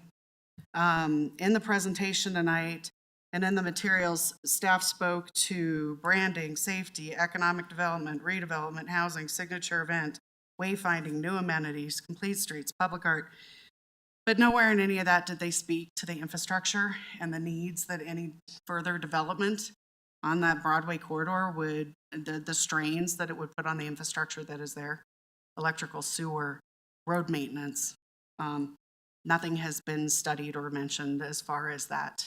Again, I reference it to putting a hot tub in the backyard when your roof's leaking. It's not the most efficient use of city funds.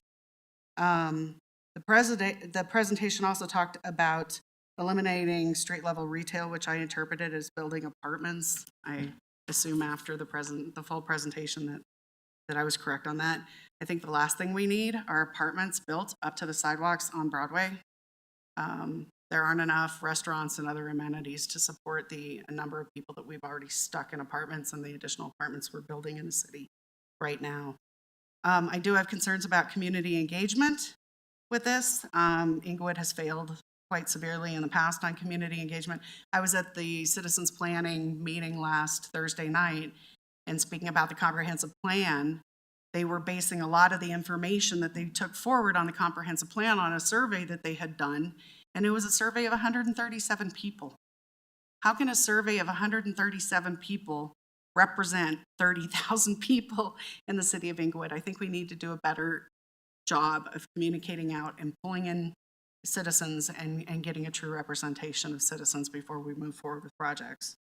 So I would just ask at this point, I think we've got enough else going on, and before we waste money and city resources, put a pin in this for a while. We can come back to it when we get some of our other projects at least kicked off, if not completed. Ms. Kramer, thank you very much for your time tonight. Any questions? Go ahead, Member Wright. Thank you. Thank you for speaking. One question. When they said they received 137 responses on a survey, did they speak about how that survey went out? No, they did not. They based a part of the comprehensive plan on it, though. And they had, I don't know, 8 or 10 slides of different parts of the comprehensive plan that were based on a specific survey. I have the materials, and I'm happy to provide those to you.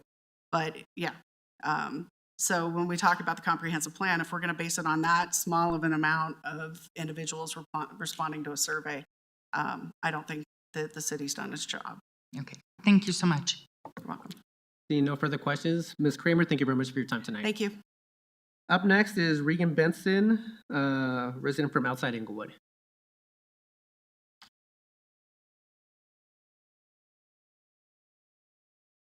Ms. Benson, when you are ready, you may begin. Good evening, Council. Yeah, I'm from the city of Utopia. You run your meetings different every single time you have a meeting. Duh. So, Crystal.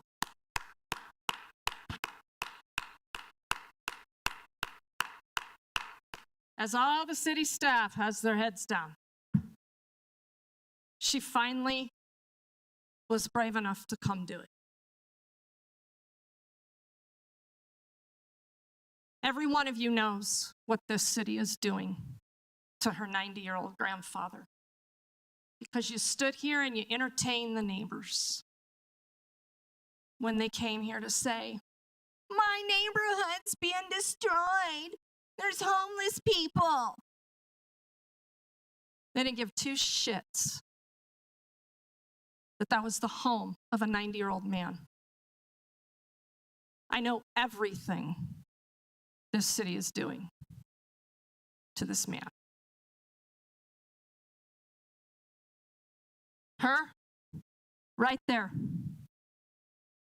The fact that you're okay, Sierra, with the bullshit she's pulling, you're scum. And you know it. It's just getting started, 2025. You're not taking me very serious, are you? You've read my emails. Councilmember Russell, thank you for the council requests on the Nicole case, where the chief of police offered up a nice plethora of lies in his little summary about what took place. And if any of you bothered to read the police reports that then became public, you'd see his lies in there. Where is he tonight? Where's Vance? Is Vance feeding him all these bullshit stories? Why will you not get this police department under control? Lawsuit after lawsuit after lawsuit. They're all lined up, and y'all know it. And they're not stopping. So what you're doing to this family and that 90-year-old man, that lawsuit's lined up too. That man is very alive and very sane.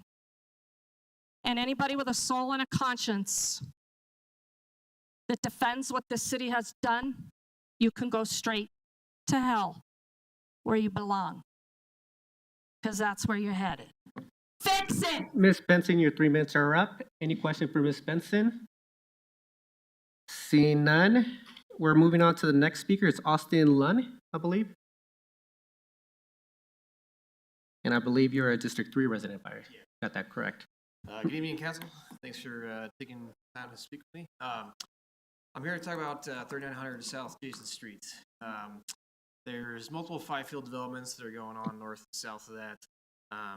And Councilmember Prang, I appreciate you also earlier talking about concerns with a lot of these developments right up against, you know, the neighborhoods.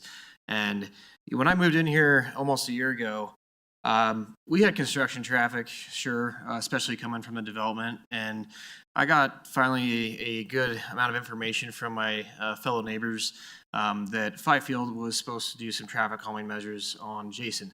I remember looking at my camera outside sometimes and there's a car going by every 2 seconds. I mean, it's just insane.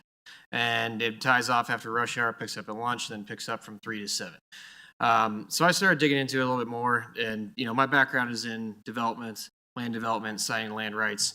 I work for different public works companies, and I know how these developers work.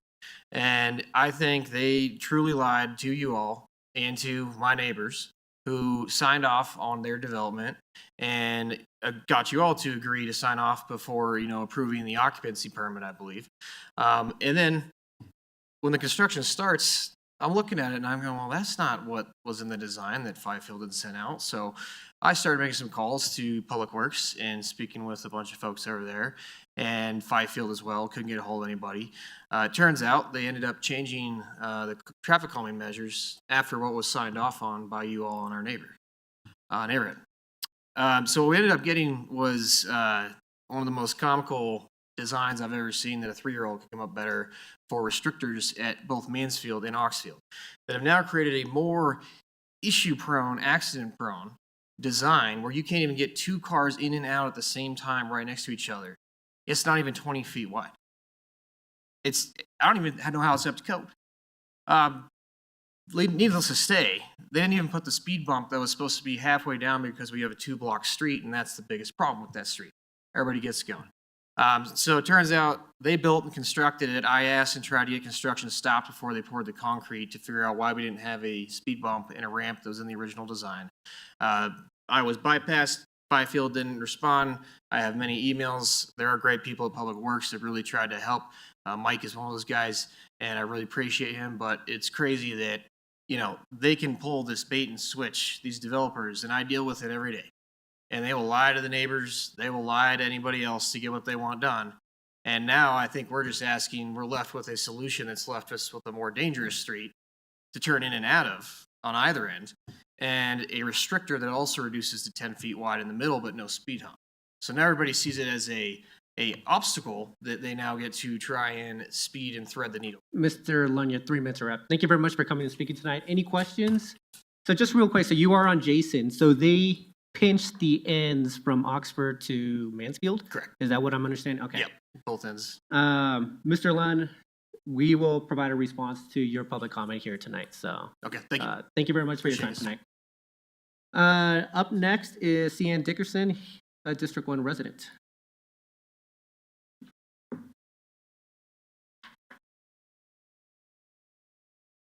Ms. Dickerson, when you're ready, you may begin.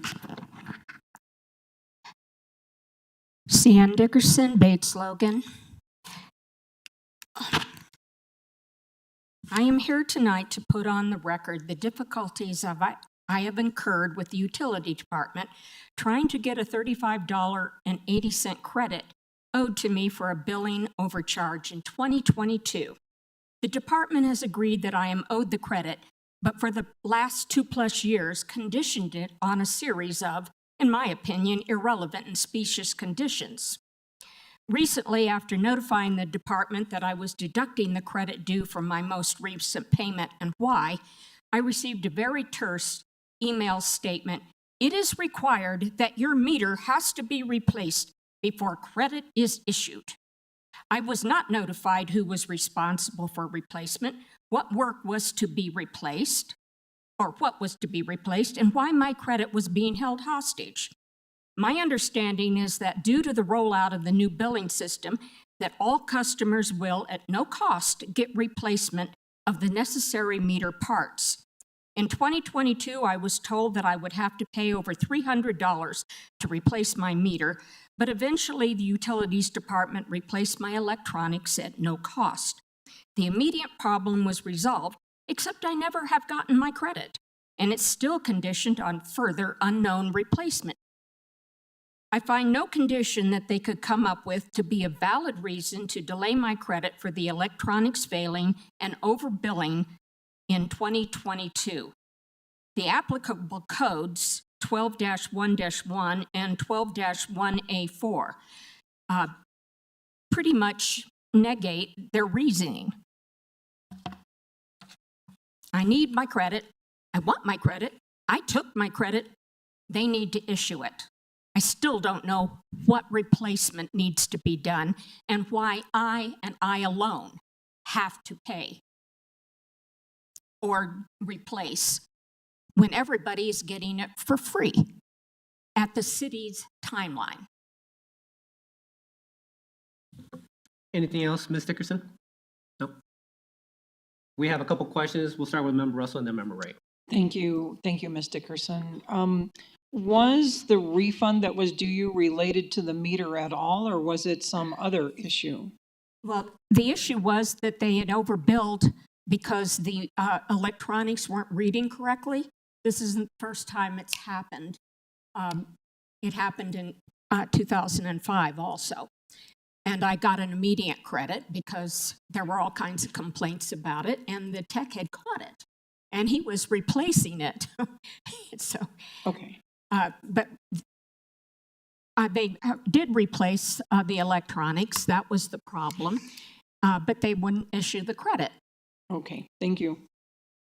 Ms. Wright, or Member Wright, sorry. Thank you. And I'm sorry, I didn't catch how much the credit was supposed to be for? $35.80.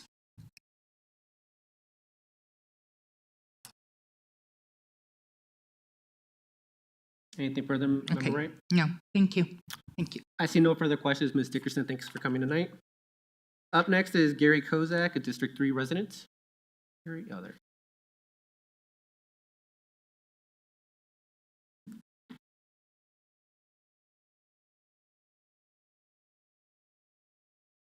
Good evening, Mr. Kozak. When you are ready, you may begin. Thank you. I'm going to go ahead and withdraw for today, and I will definitely sign up for next week or in 2 weeks. All right? I've got a little medical issue I got to deal with. Okay? Well, feel better, Mr. Kozak. Thanks for coming tonight. Last up is going to be Mr. Irwin, a District 3 resident.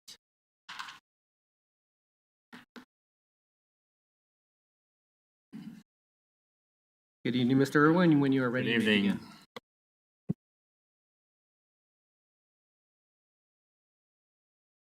There should be like a star. Press the button with the star on it. Green star, maybe. Nope, not yet. There we go. Perfect. All righty, sorry, thanks. My name is Ivan Irwin, 4025 South Jason Street. Austin and I came down together, and we're all on the same side and slightly different viewpoints that are not of major importance. At any rate, about 4 years ago, Fifield started to build this apartment unit, applied for the PUD. My wife and Kelsey Renner, she was a Mullen. She was a driving force behind it, got up petitions, and my wife and her went out and got many petition signatures. The biggest problem was 98% of the residents were very eager to sign it and couldn't stop talking about how bad it was, so that Kelsey and Linda could not go on to the next person and get more. A petition signed, several people volunteered. City Council at that time voted 4-3 to deny it. They were very kind, and we really appreciate it. Our relief was short-lived. Fifield came back, and very soon, this time they made every effort to settle our concerns. They held a meeting on our porch, front porch, several meetings, and as far as we were concerned, they made us a promise to do a major traffic calming project on that street. We had presented plans, beautiful, raised crosswalk in the middle of the 2 blocks. The fire department had no objection. Calming project was slow to start. Lewis, Mr. Lewis, we appreciate your efforts. I think he was a surprise. When they started the project, it was obviously there was not a raised crosswalk, and it was not the same thing they had promised. And I think Mr. Lewis was as surprised as we were that it disappeared. At any rate, we have not to this date had any explanation as to why that raised crosswalk disappeared, and I don't think it was because of Fifield. I'm kind of suspicious it was of our authorities, but the new one is smooth as silk. The driver's coming down there look at it like a skier at the top of a mountain and a slalom run below him. Away they go. At 40, thankfully, the city manager or the manager of public works put tubes out there just today, and they're going to get some pretty high speeds through there. And right where that crosswalk is a family with kids on one side and a family with kids on the other side, quite young, several ages, and somebody's going to get hurt. We need something to stop traffic, make them stop, and then ease over. Arapahoe County just put out a publication today or a couple of days.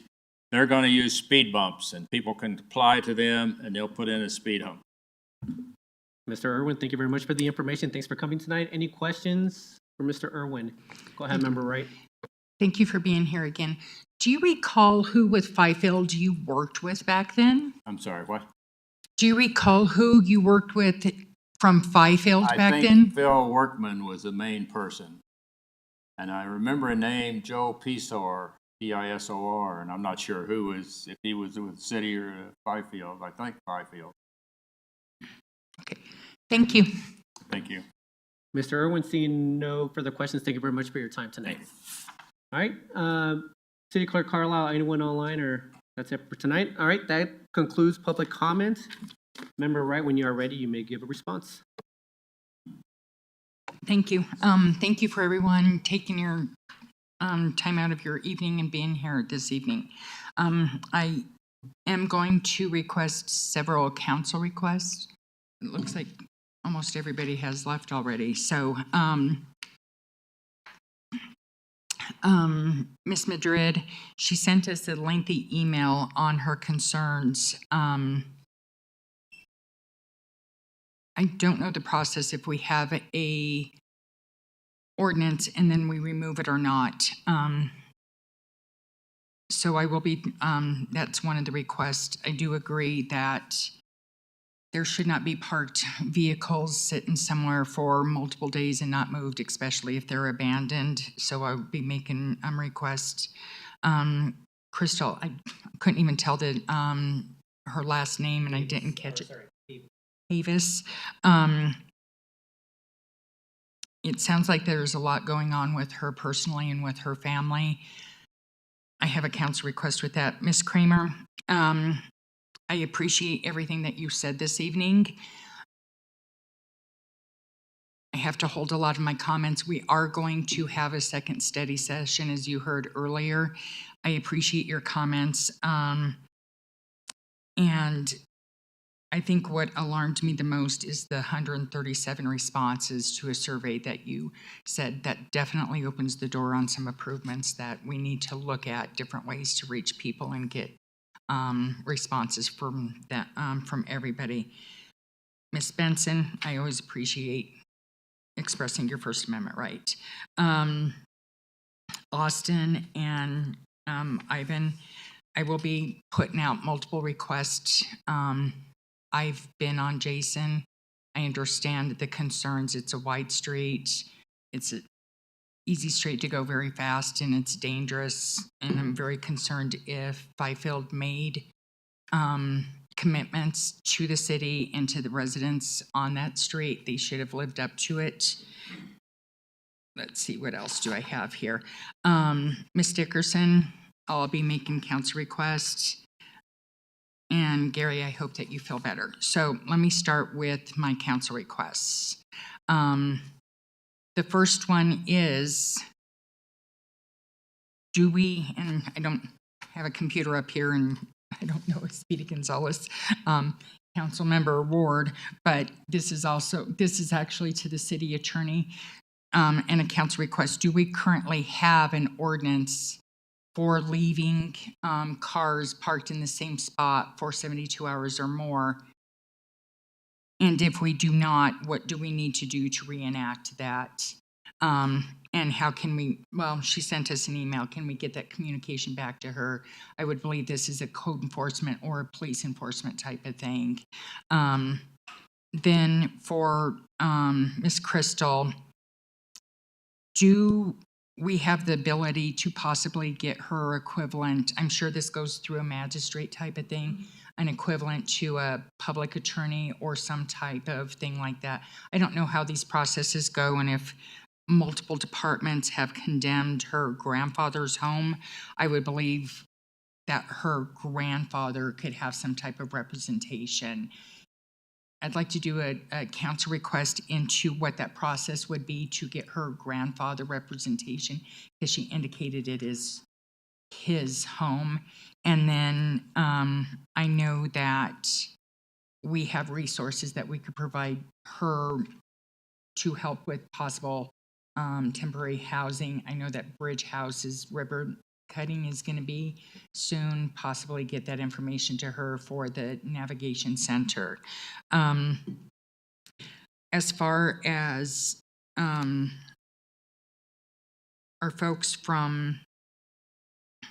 that live on Jason, first I would like to know if there was a contract between Byfield and the city to do these build outs and stuff before the PUD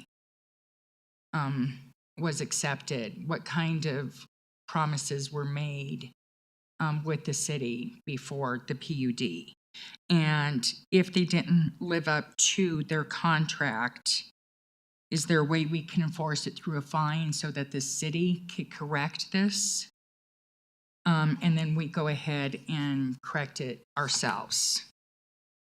And then can we check with utilities for Ms. Dickerson to see what we can do to get this 3580 credit either explained or issued to her?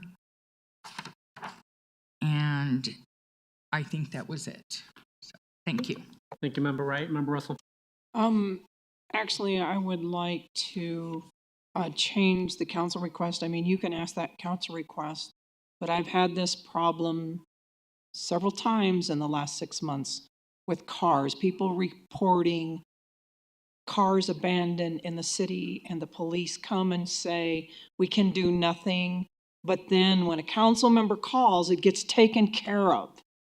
And I want it taken care of without people having to come to council. Because not only, I don't know what's going on in the city law, but there is a state law that makes it illegal. And so we should be doing that on a consistent basis. So, I mean, your council request is valid, but I want it to go farther than that because I am tired of this coming forward. And I also would like to add to Ms. Dickerson's request, if it was not connected to a new meter, why can utilities department require that the meter be done? And why are they holding per $35.80? Thank you. Thank you, Member Russell. And Member Wright, go ahead. Sorry, and then we received a couple of emails that would be equivalent to public comment from residents that I wanted to do council requests on that would be equivalent to public comment. We received an email about a homeless encampment that is starting at the former safe site. I'd like Actually, to Member Council, do you mind waiting for that piece for Member's Choice tonight? I could do that, yes. Yeah. Sorry about that, Member Wright, but I think that'd probably be the proper place. So I did want to just provide an update to Mr. Lund and Mr. Irwin for tonight. FYI, we are going to have a discussion. We have it set on the calendar for July 7th to discuss the traffic calming measures for Jason. So right now we have it for the 7th. I'm guessing that'll probably stay on that date, but I'll keep you guys posted if we do happen to change that date. So, but no later than July 7th. But thank you very much for coming and speaking tonight. July 7th, right after the 4th of July. Very much. All right, and with that, I think that concludes public comment. We are now going to move to consent agenda items. I believe there's 2 items pulled from tonight, which were 9A1 and 9C1. Any others that need to be pulled? All right, if not, can I get a motion to approve 9B1 and 2? So moved. Thank you, Member Noonekamp. Could I get a second? Second. Thank you, Member Prang. Can we please vote? Member Noonekamp? Aye. Member Pring? Aye. Member Russell? Aye. Member Ward? Aye. Member Wright? Aye. Mayor Sierra? Aye. Let the record show 6 ayes. Thank you. Moving back to 9A1, I believe Member Wright, you pulled this item. Do we have anybody from Parks Online or in person that can? Oh, there we go. We have a question, Member Wright. If you wouldn't mind just coming up and answering the question. So we have Jeremiah Stump and Shannon Bucho, I believe. Yes. Go ahead, Member Wright, go ahead. Thank you for being here.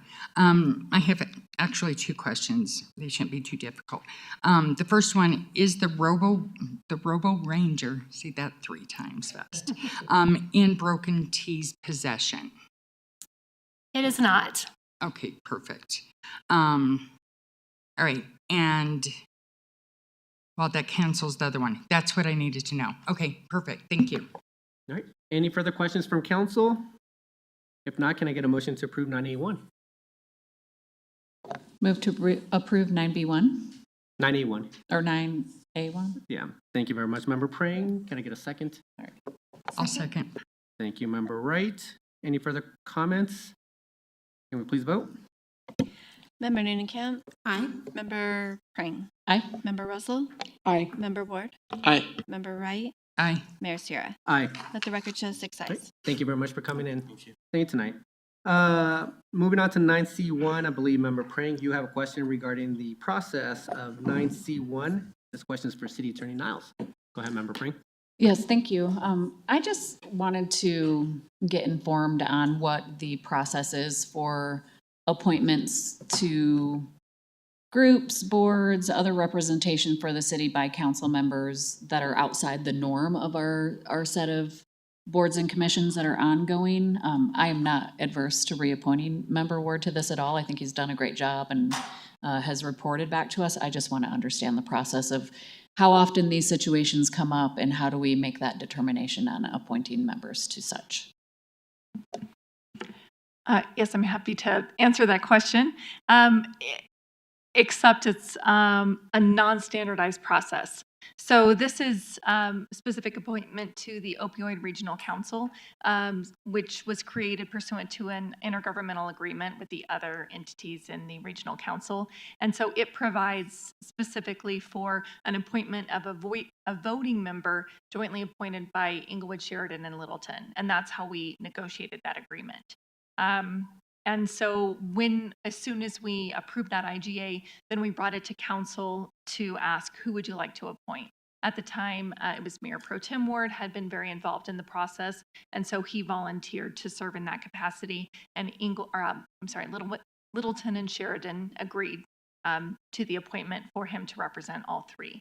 So this is a little bit different. It's an occasional motion for appointment, and this is only the second time we've done it since the Regional Council was created. But as far as any other appointments, I think it's just a case-by-case basis, subject to City Council discussion and consensus. Okay, thank you. So were something like this to come up again, kind of a ad hoc, not part of the norm situation, and we had multiple members that were interested in being appointed to that, then we would just have that discussion amongst council and take a vote on who we wanted to appoint? Is that? Yes, exactly. Okay. This one is a little bit different because we have to agree with the two other cities as Right. to who will represent all three. But generally, it would simply be a council discussion and a motion. Or I suppose if it's required by the IGA, we could have to do it by resolution or something more formal. Okay, thank you. And thank you, Member Ward, for your involvement in this. I definitely support reappointing you. Actually, so I do have a question. So is this another 2-year term to sit on the board, or is this yearly? So the IGA indicates that the elected official who serves on behalf of Tri-Cities serves until either the end of their council term or for the 2-year cycle. Okay. Whichever comes first. So this potentially could be coming, it could be coming up again in 6 months, I guess, in a sense. Yeah. And so were Littleton and Sheridan, did they have any say in the process? Is anybody, I guess I'm just trying to figure out if Littleton or Sheridan had somebody that was interested in the position, how did they make us aware of this? Is this something that occurs during the or during the opioid discussion or the group meeting that this is coming up? Well, as to what happens to the meeting, I would defer to Councilmember Ward. For this particular appointment, City Manager Lewis reached out to the opioid staff member, and they indicated that Sheridan and Littleton agreed to the reappointment to represent them as well. But I would defer to Councilmember Ward for the remainder. Yeah, I can provide some background. So this came up because the task force is entering its 3rd year. And so the voting members have to be seated by the task force in order for us to approve minutes and budget and all of the things that we have to do. And we haven't had a quorum to do that since December. So we're running a bit behind at this point. The next meeting is on Thursday, and hopefully everybody will be settled in by that point. But this came up a few months ago originally, and I told, at that time, I requested the county to reach out to Littleton and Sheridan and speak with them about if they had any ideas on a reappointment. and who they would like it to be, and indicated my willingness to continue to serve as the Tri-Cities representative if that was the will of those councils. So those discussions took place, and then we had a follow-up with Manager Lewis and City Attorney Niles to just make sure that all three cities were on the same page.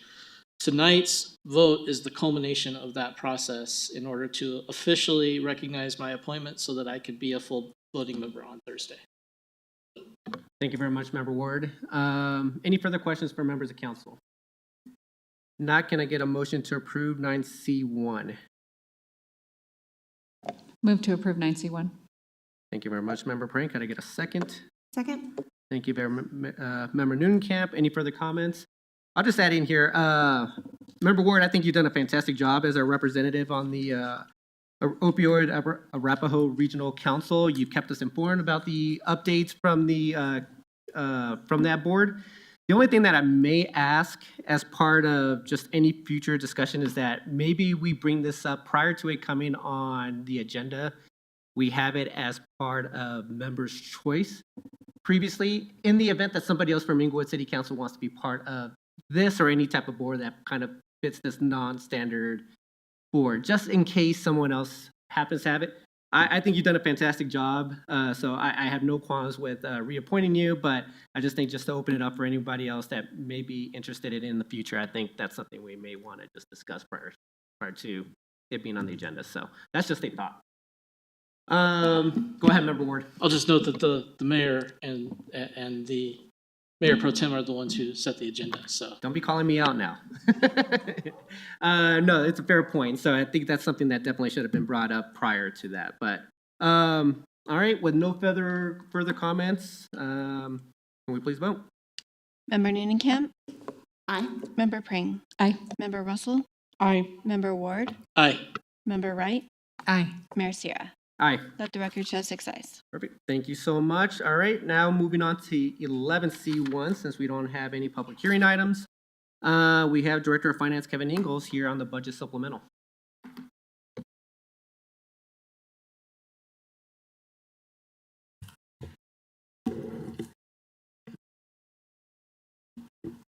Good evening, Mayor and Council. Kevin Engels, Director of Finance. This is a resolution for the final supplemental for 2024.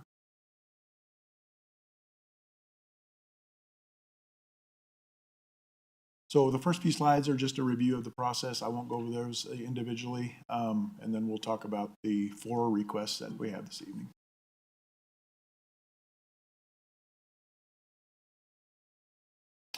So we have 2 requests for the from the general fund. First is for the Human Resources Department in the amount of $24,000. They had some overages on some of their background checks and drug testing. Also, one part of each of the department's budget each year is a savings number that we apply to them based on vacancies that they've had over the past 5 years. The Human Resources Department was fully staffed for almost the entire year, so they were not able to meet that savings. So that's partially what led to this overage of $24,000. Similarly, with the Public Works Department, they had a couple of contracts that were a little bit over budget, over what they anticipated, but the bulk of their shortage is due to, again, vacancy savings. You can see there, 2024 was about a 5% average vacancy. In the past years, they've averaged over between 12 and 15%.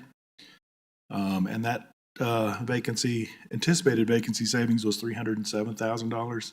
So they weren't able to meet all of that savings because of the staffing levels. And for the enterprise fund, we have the golf course fund. They have a shortfall of $257,000 on the budget. A couple of these are for supplies, but the bulk of that is personnel cost. And I'll point you to that bottom bullet there. They had a very good year for revenue, over $700,000 increase in revenue. And some of that increase in revenue is directly related to expenses. So that's partially why they were over budget for the year. And finally, the last request is for the concrete utility fund for $22,000. During the normal yearly concrete replacement program. They identified some additional repairs that needed to take place. And so you could see there, they replaced a number of extra square feet for various items. We have staff available for any questions that you might have. Mr. Engels, thank you very much for the presentation tonight. Any questions from council? Go ahead, Member Russell. Thank you for the presentation. On the concrete fund, so that actually comes out of the concrete fund. That really has nothing to do with the sales and use tax. Correct. Both the golf course and the concrete are enterprise funds, so they have their own funding sources. Okay, so it comes out of their funds, but back to the general fund then, and their personnel matters on the general fund, because we had more personnel, or we didn't have any vacancies. So what do we do to avoid that next year?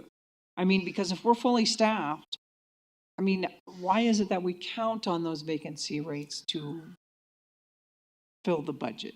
Well, we started that a few years ago, and we want to keep departments keeping an eye on their budget, and we don't want them to have inflated budgets if we can avoid that, because then that you have to sometimes divert resources during the budget process. It's a little cleaner if we expect that, and it's a 5-year average, so most of the time they're going to come in with that those numbers. COVID skewed it a little bit, and last year was a pretty bad year for public works keeping staff, and that made it look a little worse as well.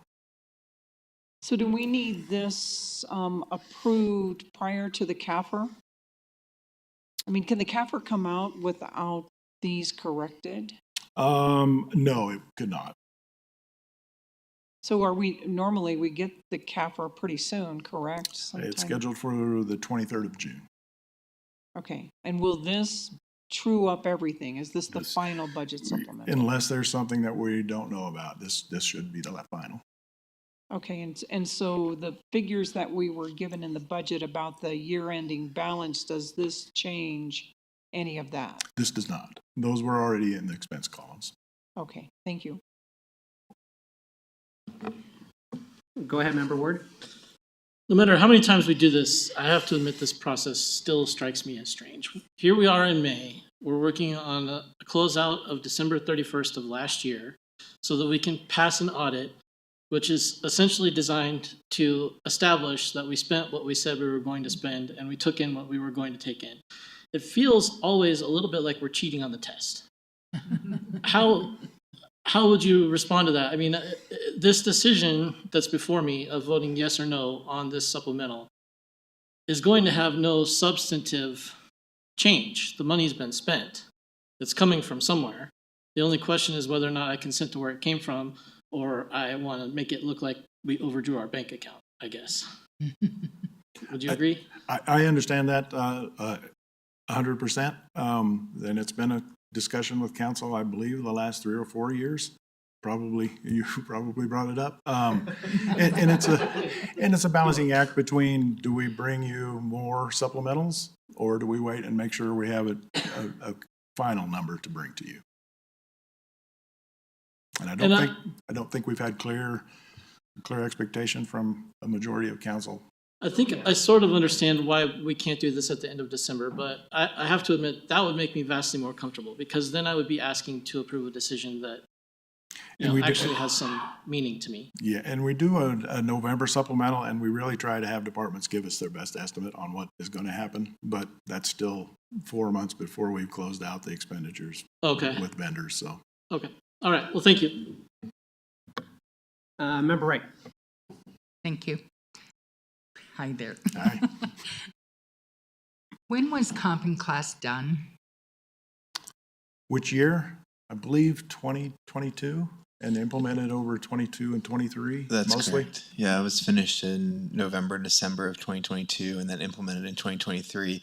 But it's an ongoing process, so there's reviews that employees can request reviews at any time through the process.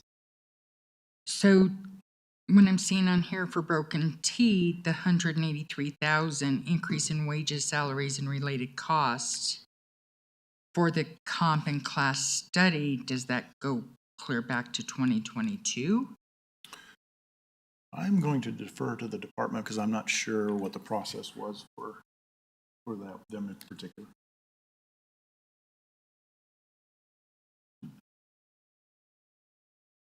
My understanding of the process was that a portion of our comp and class study from the golf course was done in 2023, and then the other part was in 2024 for the golf course. Okay, so broken T. And latecomers or. Sean or Tim, do you want to weigh in on that? Or Actually, I just wanted to point out that Director Weisky is on the call and can, Sean Weisky, if you can please answer that. What I will say is that when we came out with the comp and class study, the most concerning division of the city, because they are an enterprise fund and historically have not had a lot of kind of excess revenue in their enterprise fund, that area of the city was broken T. So yes, correct me if I'm wrong, Director Weisky, but I think there was a delay in that. Is that correct? Correct. We had a delay in getting some proper market matches for some of the positions. So we worked with the department early on in 2024 on some of those changes. So some of that $180,000 is a result of that, of the class and comp from 2024. I'm not sure where the entire amount comes from, but I know we did not make $184,000 in changes earlier this year. Okay. Okay, thank you. any further questions from members of council? All right, seeing none, can I get a motion to approve 11C1? I move to approve 11C1. Thank you, Member Noonenkamp. Could I get a second? Second. Thank you, Member Ward. Any further comments? All right, seeing none, can we please vote? Member Noonenkamp? Aye. Member Pring? Aye. Member Russell? Aye. Member Ward? Aye. Member Wright? Aye. Mayor Sierra? Aye. Let the record show 6 ayes. Thank you very much to Director Engels as well as staff for chiming in on that item. Moving on to 11C2, Capital Project Engineer Devin Keener here to discuss the Oxford Bridge widening project. Good evening, Mr. Keener.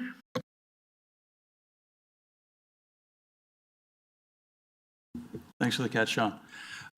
Yeah, good evening. So this is actually for the Oxford pedestrian bridge, not bridge widening, typo there. So let's get the presentation up.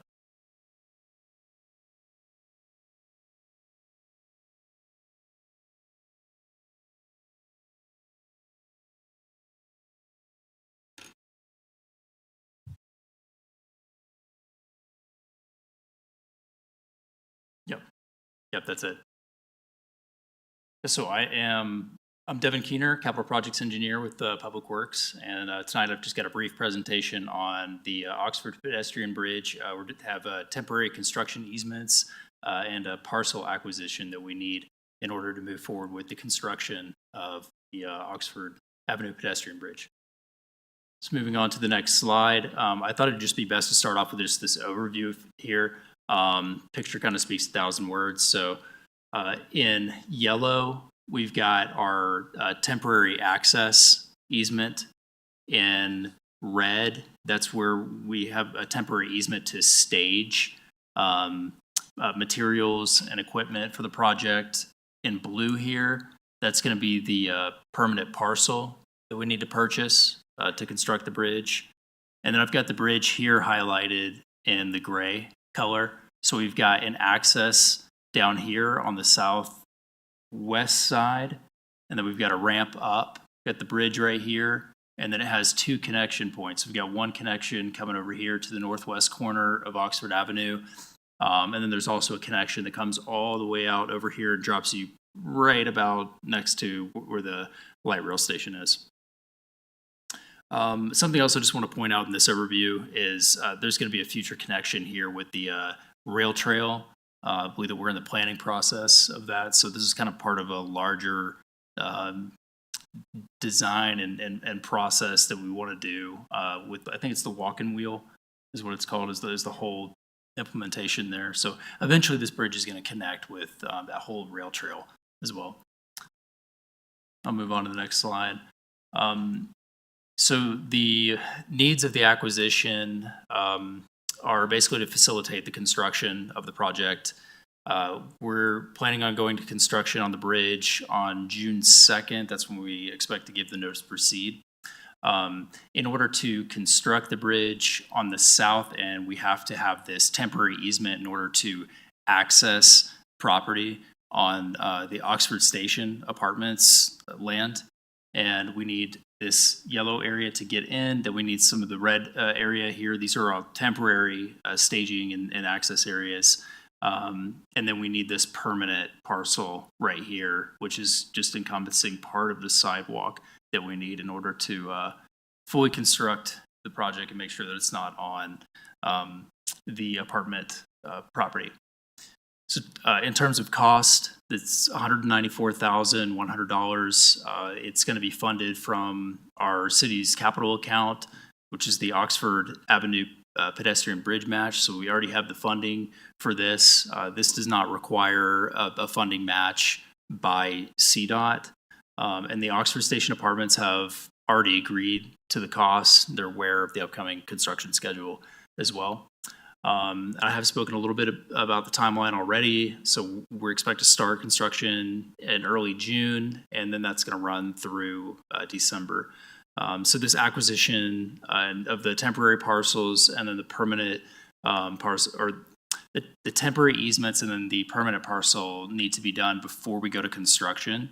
So if we could get that done by July-ish, we would be in a good time frame there. So we're going to work from north to south. And so, yeah, if we can get these approved before July, we'll be good to go. Do we have any questions or comments tonight?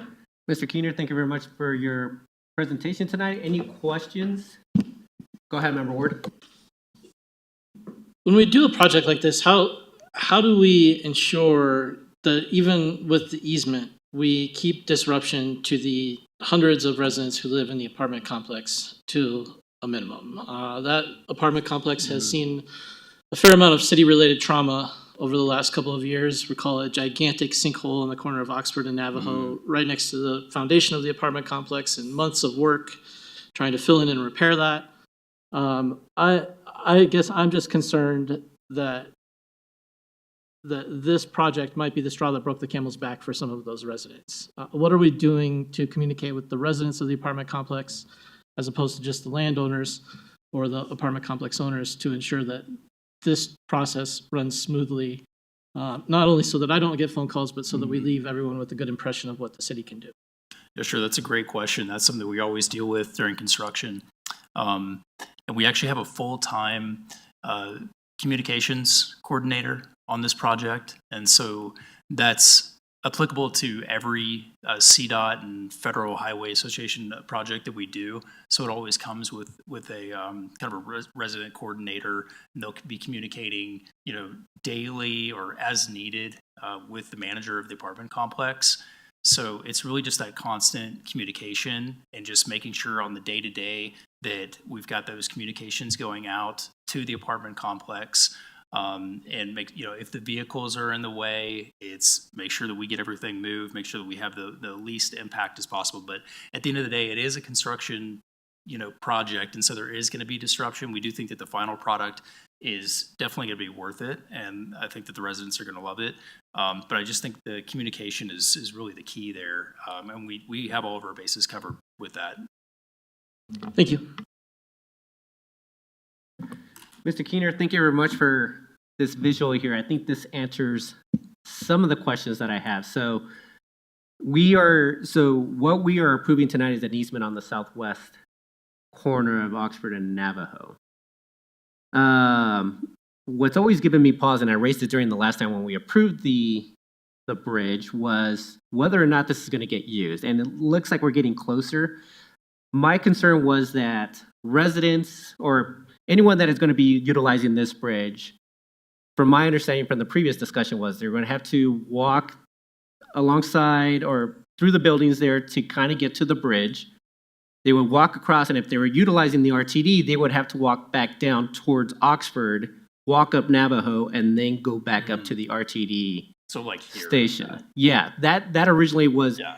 And so we're getting closer because it does look like now we're going to have an extension that gets them closer to the platform. Correct, and that was always the plan, was to come over here, and I just don't think that we showed that last Right. time. And so, yeah, this connection, and I drew this up. You know, this isn't perfect, but it could be even a little bit closer than that. So, this is- yeah, at least we're getting back to that. So I guess one question, I guess, is there going to be another easement that is going to be required for the northwest corner? No. Okay. From what I can gather from this visual, there's still quite a bit of a distance that needs to get them to the platform, but you're saying that we are closing that gap in order to get them to the platform. Right, so the entrance is about right here. Okay. And so, yeah, the gap is closed there. Okay. Closer. So. All right. So it does sound like staff is looking into those type of modifications in order to make it more feasible for everyone, whether it's not only just pedestrians, but anybody that is using a wheelchair or other accessible unit to try to get to the platform. Those concerns are being listened to. Yes, so yeah, it's all ADA compliant. And this has been the plan all along. So we've got the ramp that comes up this corner. Everything's ADA compliant here. We've got 2 accessible paths, one from the corner going up, and then we also have the extension plan that goes and drops you off almost at the front, where the entrance of the current Oxford station is. Okay. All right. I don't have any further questions on that. Thank you very much for that, Mr. Keener. Any other questions for council? All right, seeing none, can I get a motion to approve 11C2? Move to approve 11C2. Thank you, Member Praying. Can I get a second? Second. Thank you, Member Noonan-Camp. Any further comments? I do want to thank staff for at least listening to my concerns regarding this. Honestly, it's like I probably need to kind of just sit down with you guys and kind of just understand that entire aspect of it, just because I'm a little bit worried about just the steepness of it, but we are moving in the right direction. So I appreciate all the work that's been done on this project up to this point. Member Russell. Can I just ask a question to council? Was this presentation in the electronic packet? No, so that's a good question. So that actual presentation was not in there, which is the reason why I had concerns about it and asked the question over the weekend. So this was not, because I can visualize it and I was worried about whether or not this was happening. But no, Right. it was not. Okay, and so that's problematic because the packet comes out on Thursday night. So that should have been in Thursday's It packet. should have been in there. Yeah, we didn't, this is the first time I've seen this, so it was not part of anyone's packet up until this point. Go ahead, Member Wright. Well, in ours, it says study session. So I was very confused too when I was reading it. Yeah. So it says study session. I know we had a study. Oh, the header just says, I Yeah. wonder if a box was clicked on accident, maybe. So yeah, I know we had a study session on the item a couple of months ago, but Right. But yeah, definitely should not have read the study session. Any other further comments? All right, seeing I got a first, a second. All right, can we please vote? Member Noonan-Camp? Aye. Member Prang? Aye. Member Russell? Aye. Member Ward? Aye. Member Wright? Aye. Mayor Sierra? Aye. Let the record show 6 ayes. Mr. Keener, thanks again. Thank you for your time tonight. Up next is Management Fellow Liz Ramsey, here to give us a Q1 2025 strategic plan update. Good evening, Ms. Ramsey. Good evening.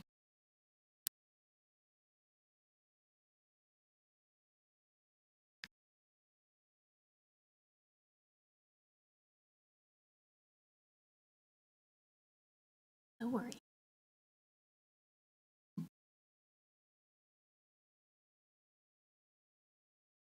Okay, so like you said, I'm here to give you the Q1 strategic plan update. We didn't have any modifications for you this time because you just looked at it 2 months ago. So we just have updates on the plan.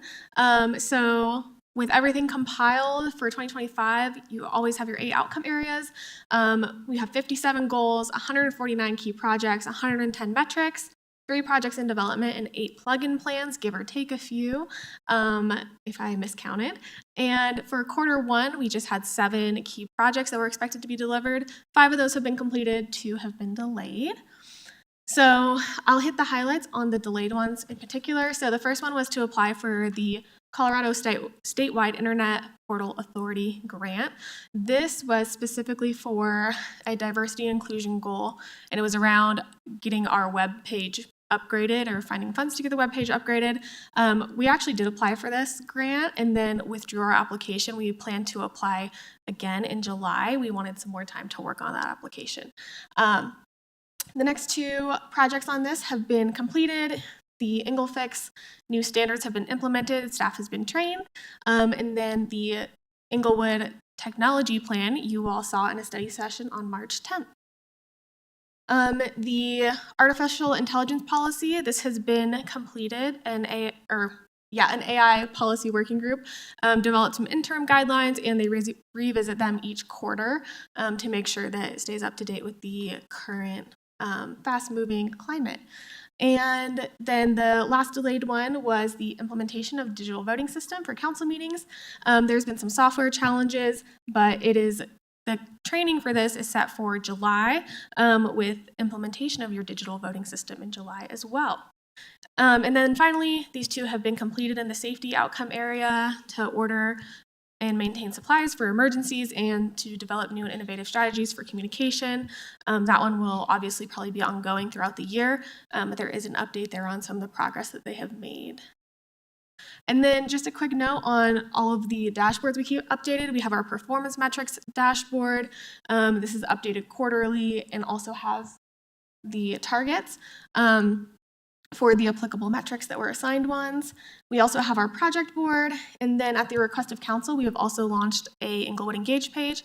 This is just going to currently, our plan is to add these quarterly updates on there, and then when it comes time to revisit the plan, or if there's any other ideas on how we can use this to engage the community, we are open to doing that as well.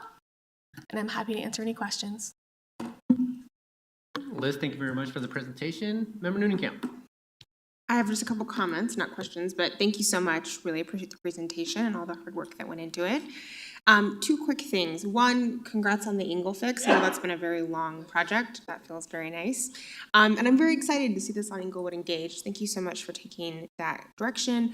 I'm wondering too, I know in the past we've done some different things around like putting them on social media or putting them in a newsletter or the magazine. Is there any direct outward citizen communication on the quarterly updates, or are we just putting it on Englewood Engage and hoping people see it? I don't think there's currently any direct outreach. That's something we could explore. I know that we put it in our Junction newsletter. We always have a highlight of the strategic plan, so we could explore things like that for outward communication too.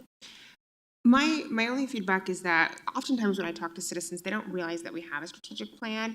And I think that people want to feel that or see what their government is actually doing for them. And so maybe some sort of publication around, hey, here's a quarterly update. You can go look at the metrics yourself and see where your taxpayer dollars are going. Here's maybe a couple highlights of the things that we worked on for you this quarter. I think would be a good idea. To Member Camp's point, as Ms. Ramsey pointed out, I do write an article called Ready, Set, Succeed that's in our internal newsletter. That's every month. That just gives a snapshot of a project or two. So we could definitely turn those over to communications and see if they'd be willing to push those out through social media or other channels. I think it could be something like that, or even it could just be, hey, there's a quarterly update in our dashboard. You can see what the city's been up to. Would be great. So defer to staff on how we do that, but I think the more we can share good news and progress and how we're getting things done for the community, I think the better. Any further questions from council? All right, seeing none, can I get a motion to approve 11C3? I move to approve 11C3. Thank you, Member Noonenkamp. Could I get a second? Second. Thank you, Member Praying. Any further comments? I have a question. Yes, go ahead, Member. So why is it that we have to vote on this? I've always questioned that as well. I think this is more just to, my understanding is just to be a little bit more transparent with the community about where we are with our strategic plan. I don't think that it really changes anything if we vote for it or not, but I think this is a proper way for us to discuss. So if I could just add to Member Russell's question. So we've been doing this plan now for almost 5 years. So the genesis of where this started was when most plans, when they start, you often make changes because it's a new plan and you're adding things. And so as you probably recall, 2 or 3 years ago when we were doing these reports, we often had somewhere between 5 and 10 changes each time. And so we've just kind of kept up the process. We believed it was something the council wanted in terms of, as the mayor said, just making sure that you were approving and recognizing the work that was going forward. But again, it started at a time period when we were having more changes that we were bringing forward every quarter. Now that the plan's in the last year, there are minimal changes that we're bringing to you every quarter.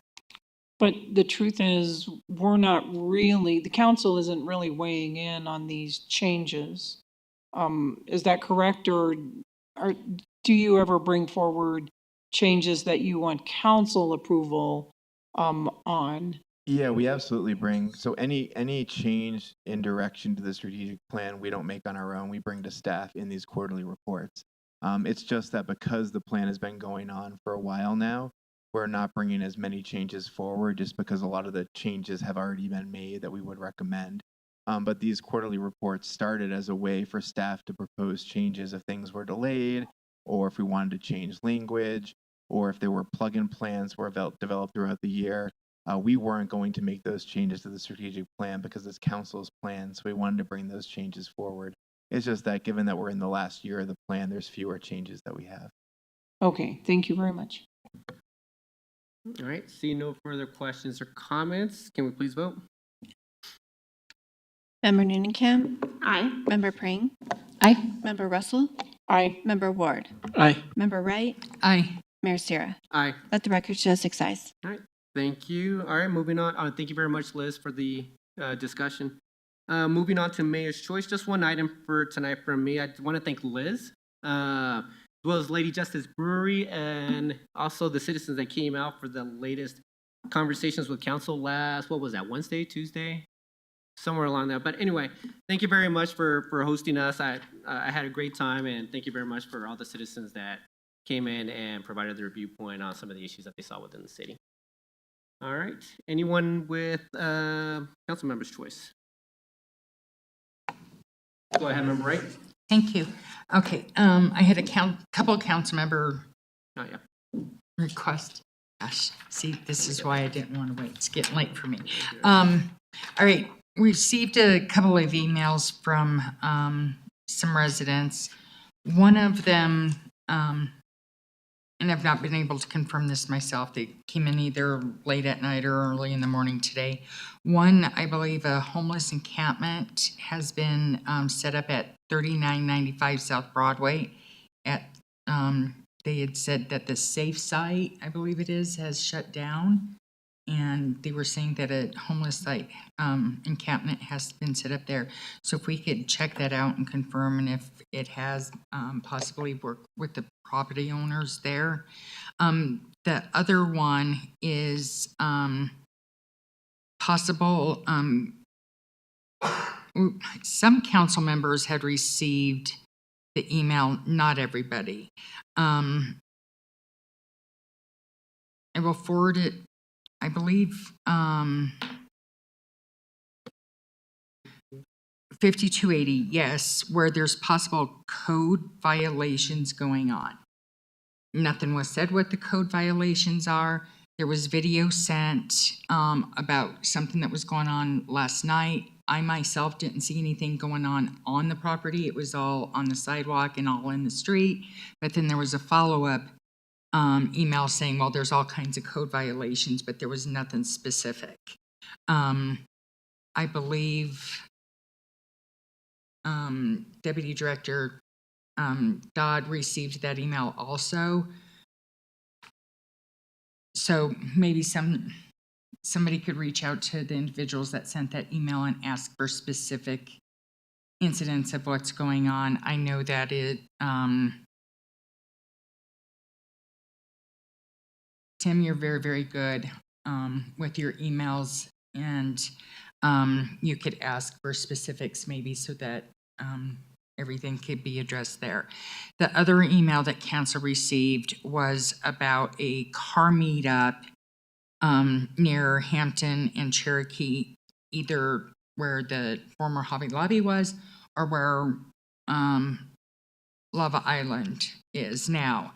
The response that this resident received, and I believe she sent it to all of council, was from the email. She said that nothing could be done legally.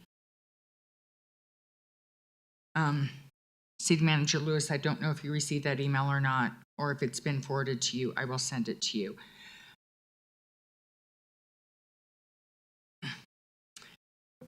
Tread lightly here. I think that there are things we can preemptively do to prevent car meetups, blocking those parking lots, work with the owners of the property.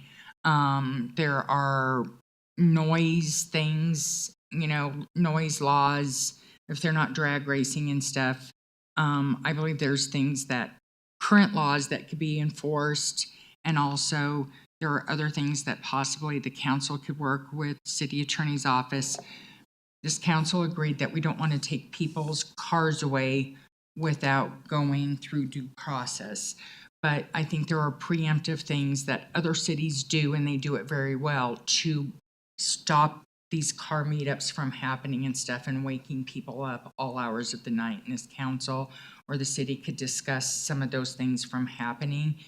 Nice weather starting to happen, so maybe we need to have some of those discussions ahead of time. So I guess my council request would be, maybe we need to have a study session on some of those preemptive things that we could do, or what can be done to enforce the laws that we currently have and help our officers do that, and work with our residents that are enduring this currently. So, and then on, I know I wrote it down, Emilie Trust meant today, and on,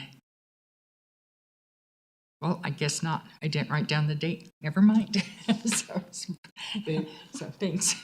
Thank you, Member Wright. Member Prang, go ahead. Thank you. I just wanted to give a shout out to Trompeau Bakery for winning the Westward's Best Bakery Award. I think that's a pretty great highlight for our city. And if you haven't been to Trompeau, go get some of their pastries. It's an amazing business. Always great customer service, very comfortable, wonderful bakery, and just a really, really nice highlight for our city. So congratulations to Trompeau. One of my favorite spots. Thank you very much, Tina. Member Ward. Just wanted to let everybody know that I registered for the CML conference this week. It's June 24th through 27th up in Breckenridge.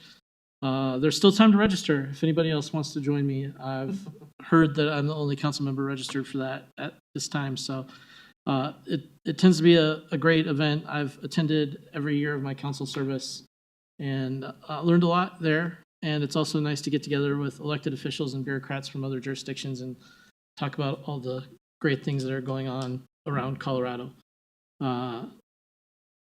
That's it for me. I have one other thing floating around in my head that I may take up on in a minute, but that's it for now. Yeah, we heard you signed up. So,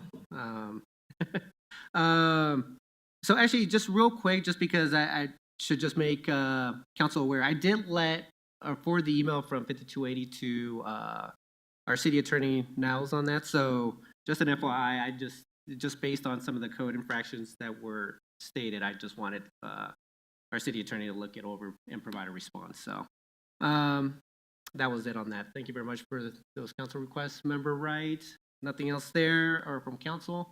City manager's report. Thank you, Mayor. I've got a few things tonight. I'll start with some upcoming events and just reminders of RSVPs requested. Some of these have been mentioned. But the Chamber Awards Banquet is going to be 5:30 to 7:30. Starts at 5, but really the program is closer to 5:30. That'll be Wednesday, the 14th. We've got 2 people that have RSVP'd. Thank you. But just a reminder that we can do that as late as tomorrow. I think maybe today was the deadline, but Krista asked me to just remind you that if you are interested in that, you can RSVP tomorrow. The Arapahoe County Youth Awards, we originally had member Anderson attending, but he has got a conflict. These are annual awards. We contribute to some of these. It's a very inspirational program. It's going to be at Arapahoe Center Point Plaza in Aurora, May 15th, 6 to 8. And it would be great if Englewood had some council representation at that, as we are a contributor to that program. And then Celebrate Englewood. That'll be 9:30 to 2 p.m. Uh-oh, I don't have the date. Is that? Thank you, on the 17th. And so we do have one person signed up. Thank you, member Praying, for the 11 to 12:30 slot. And I know, member Wright, you said you could stay a little bit longer, but if there is another council member who could help fill that shift, we like to have prefer to have two council members at that. And member Wright has given us a couple of good ideas for the booth. You might, if you want to expound on those, but for planting seeds and things, and we think we could make that happen, but it'd be helpful to have two council members there, particularly for that. So any questions on those events or RSVPs? Did you say the youth award was on the 15th? I believe it's May 15th, so Thursday? That might be. I just want to get the right timing. Yes, it's May 15th. It should be on your council calendar. It's 6 to 8 p.m. Member Ward? I do want to thank Krista for keeping me in line the last couple of weeks. She's had to chase me down a couple of times on important things. But if you can ask her, or I'll ask her to resend the sign-up list for the booth. I'm sure it's packed in my email somewhere, but it slipped through. Because I've been thinking about that as well. I just haven't done it yet. Like so many things. Okay, we'll do that.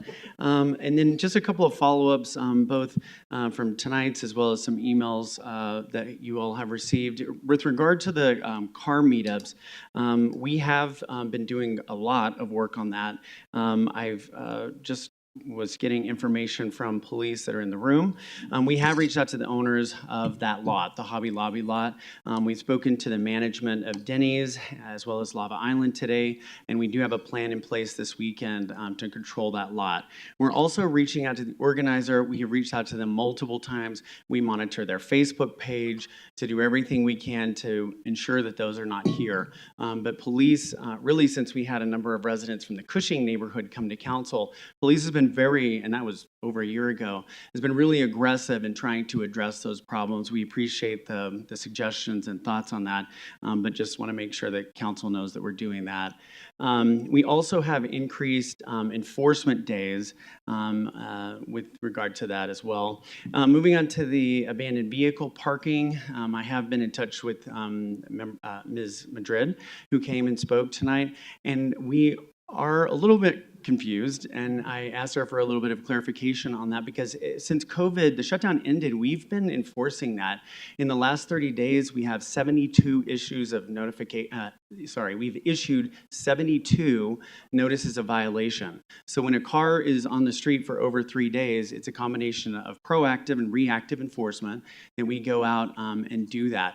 Most recently, we've been trying to work with some neighbors in District 1 up on the hill around a car dealership there that's been particularly problematic. And we, in one night, I believe, towed 10 or 12 vehicles. So we've been doing a lot of operations in that. We have a team that works on that. And so I just want to make sure that the public knows that we have been doing that and continue to do that. And we'll be glad to get statistics for you in the council request that was referenced. But that work is ongoing.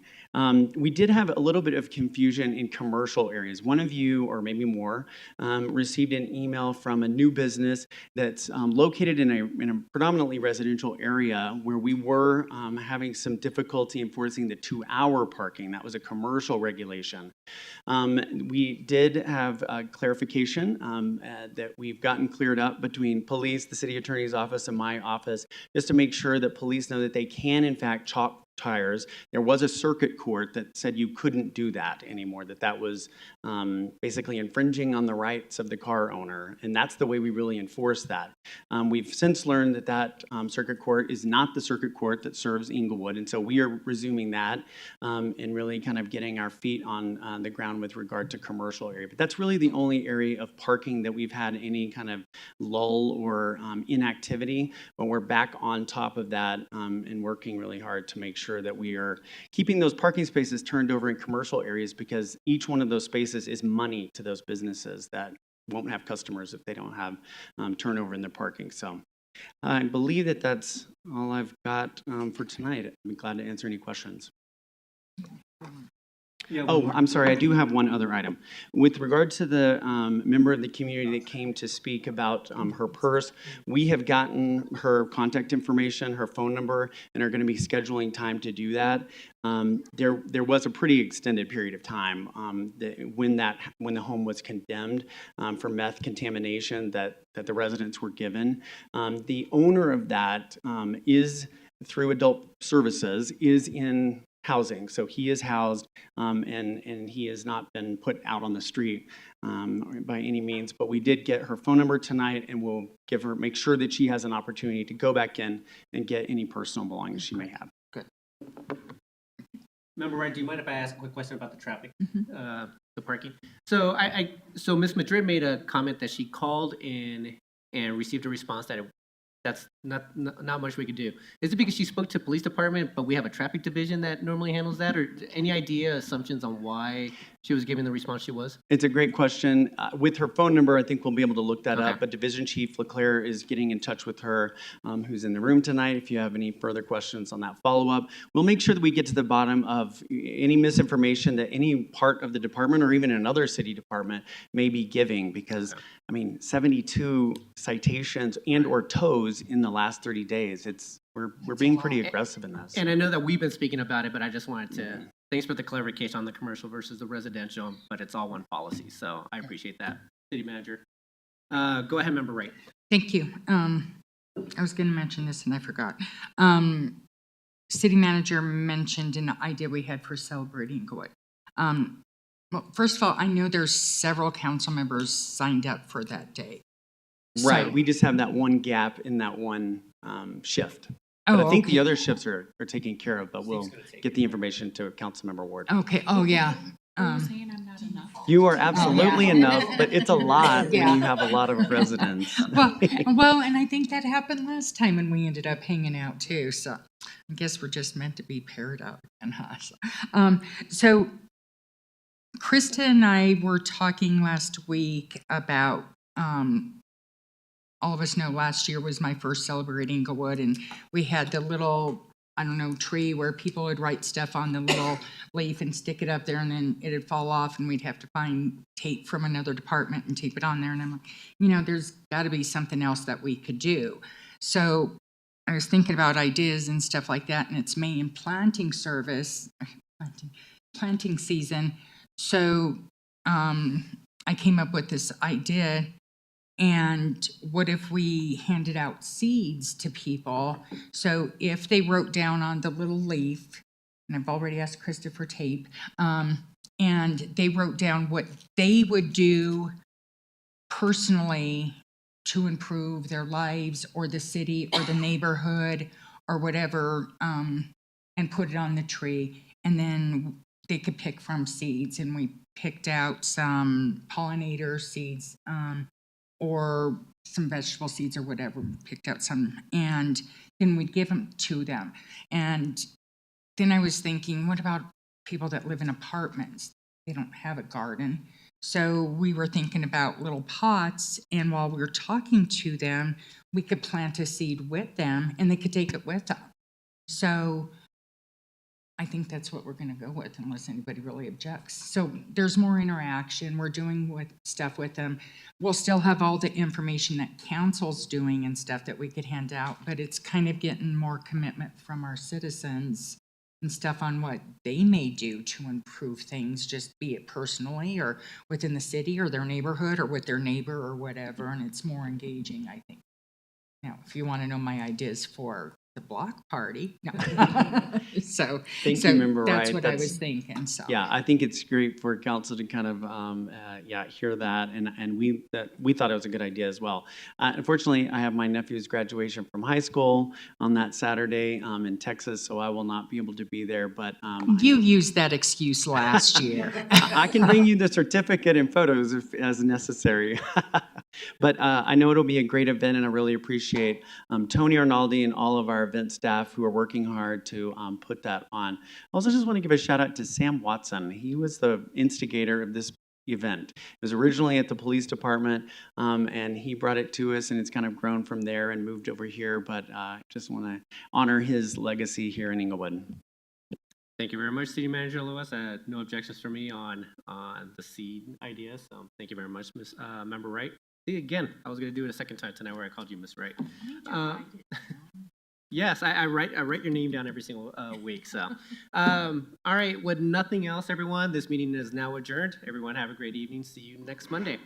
Oh, next Monday's board and commission interviews, so we should be getting a schedule pretty soon. So, have a good evening, everyone.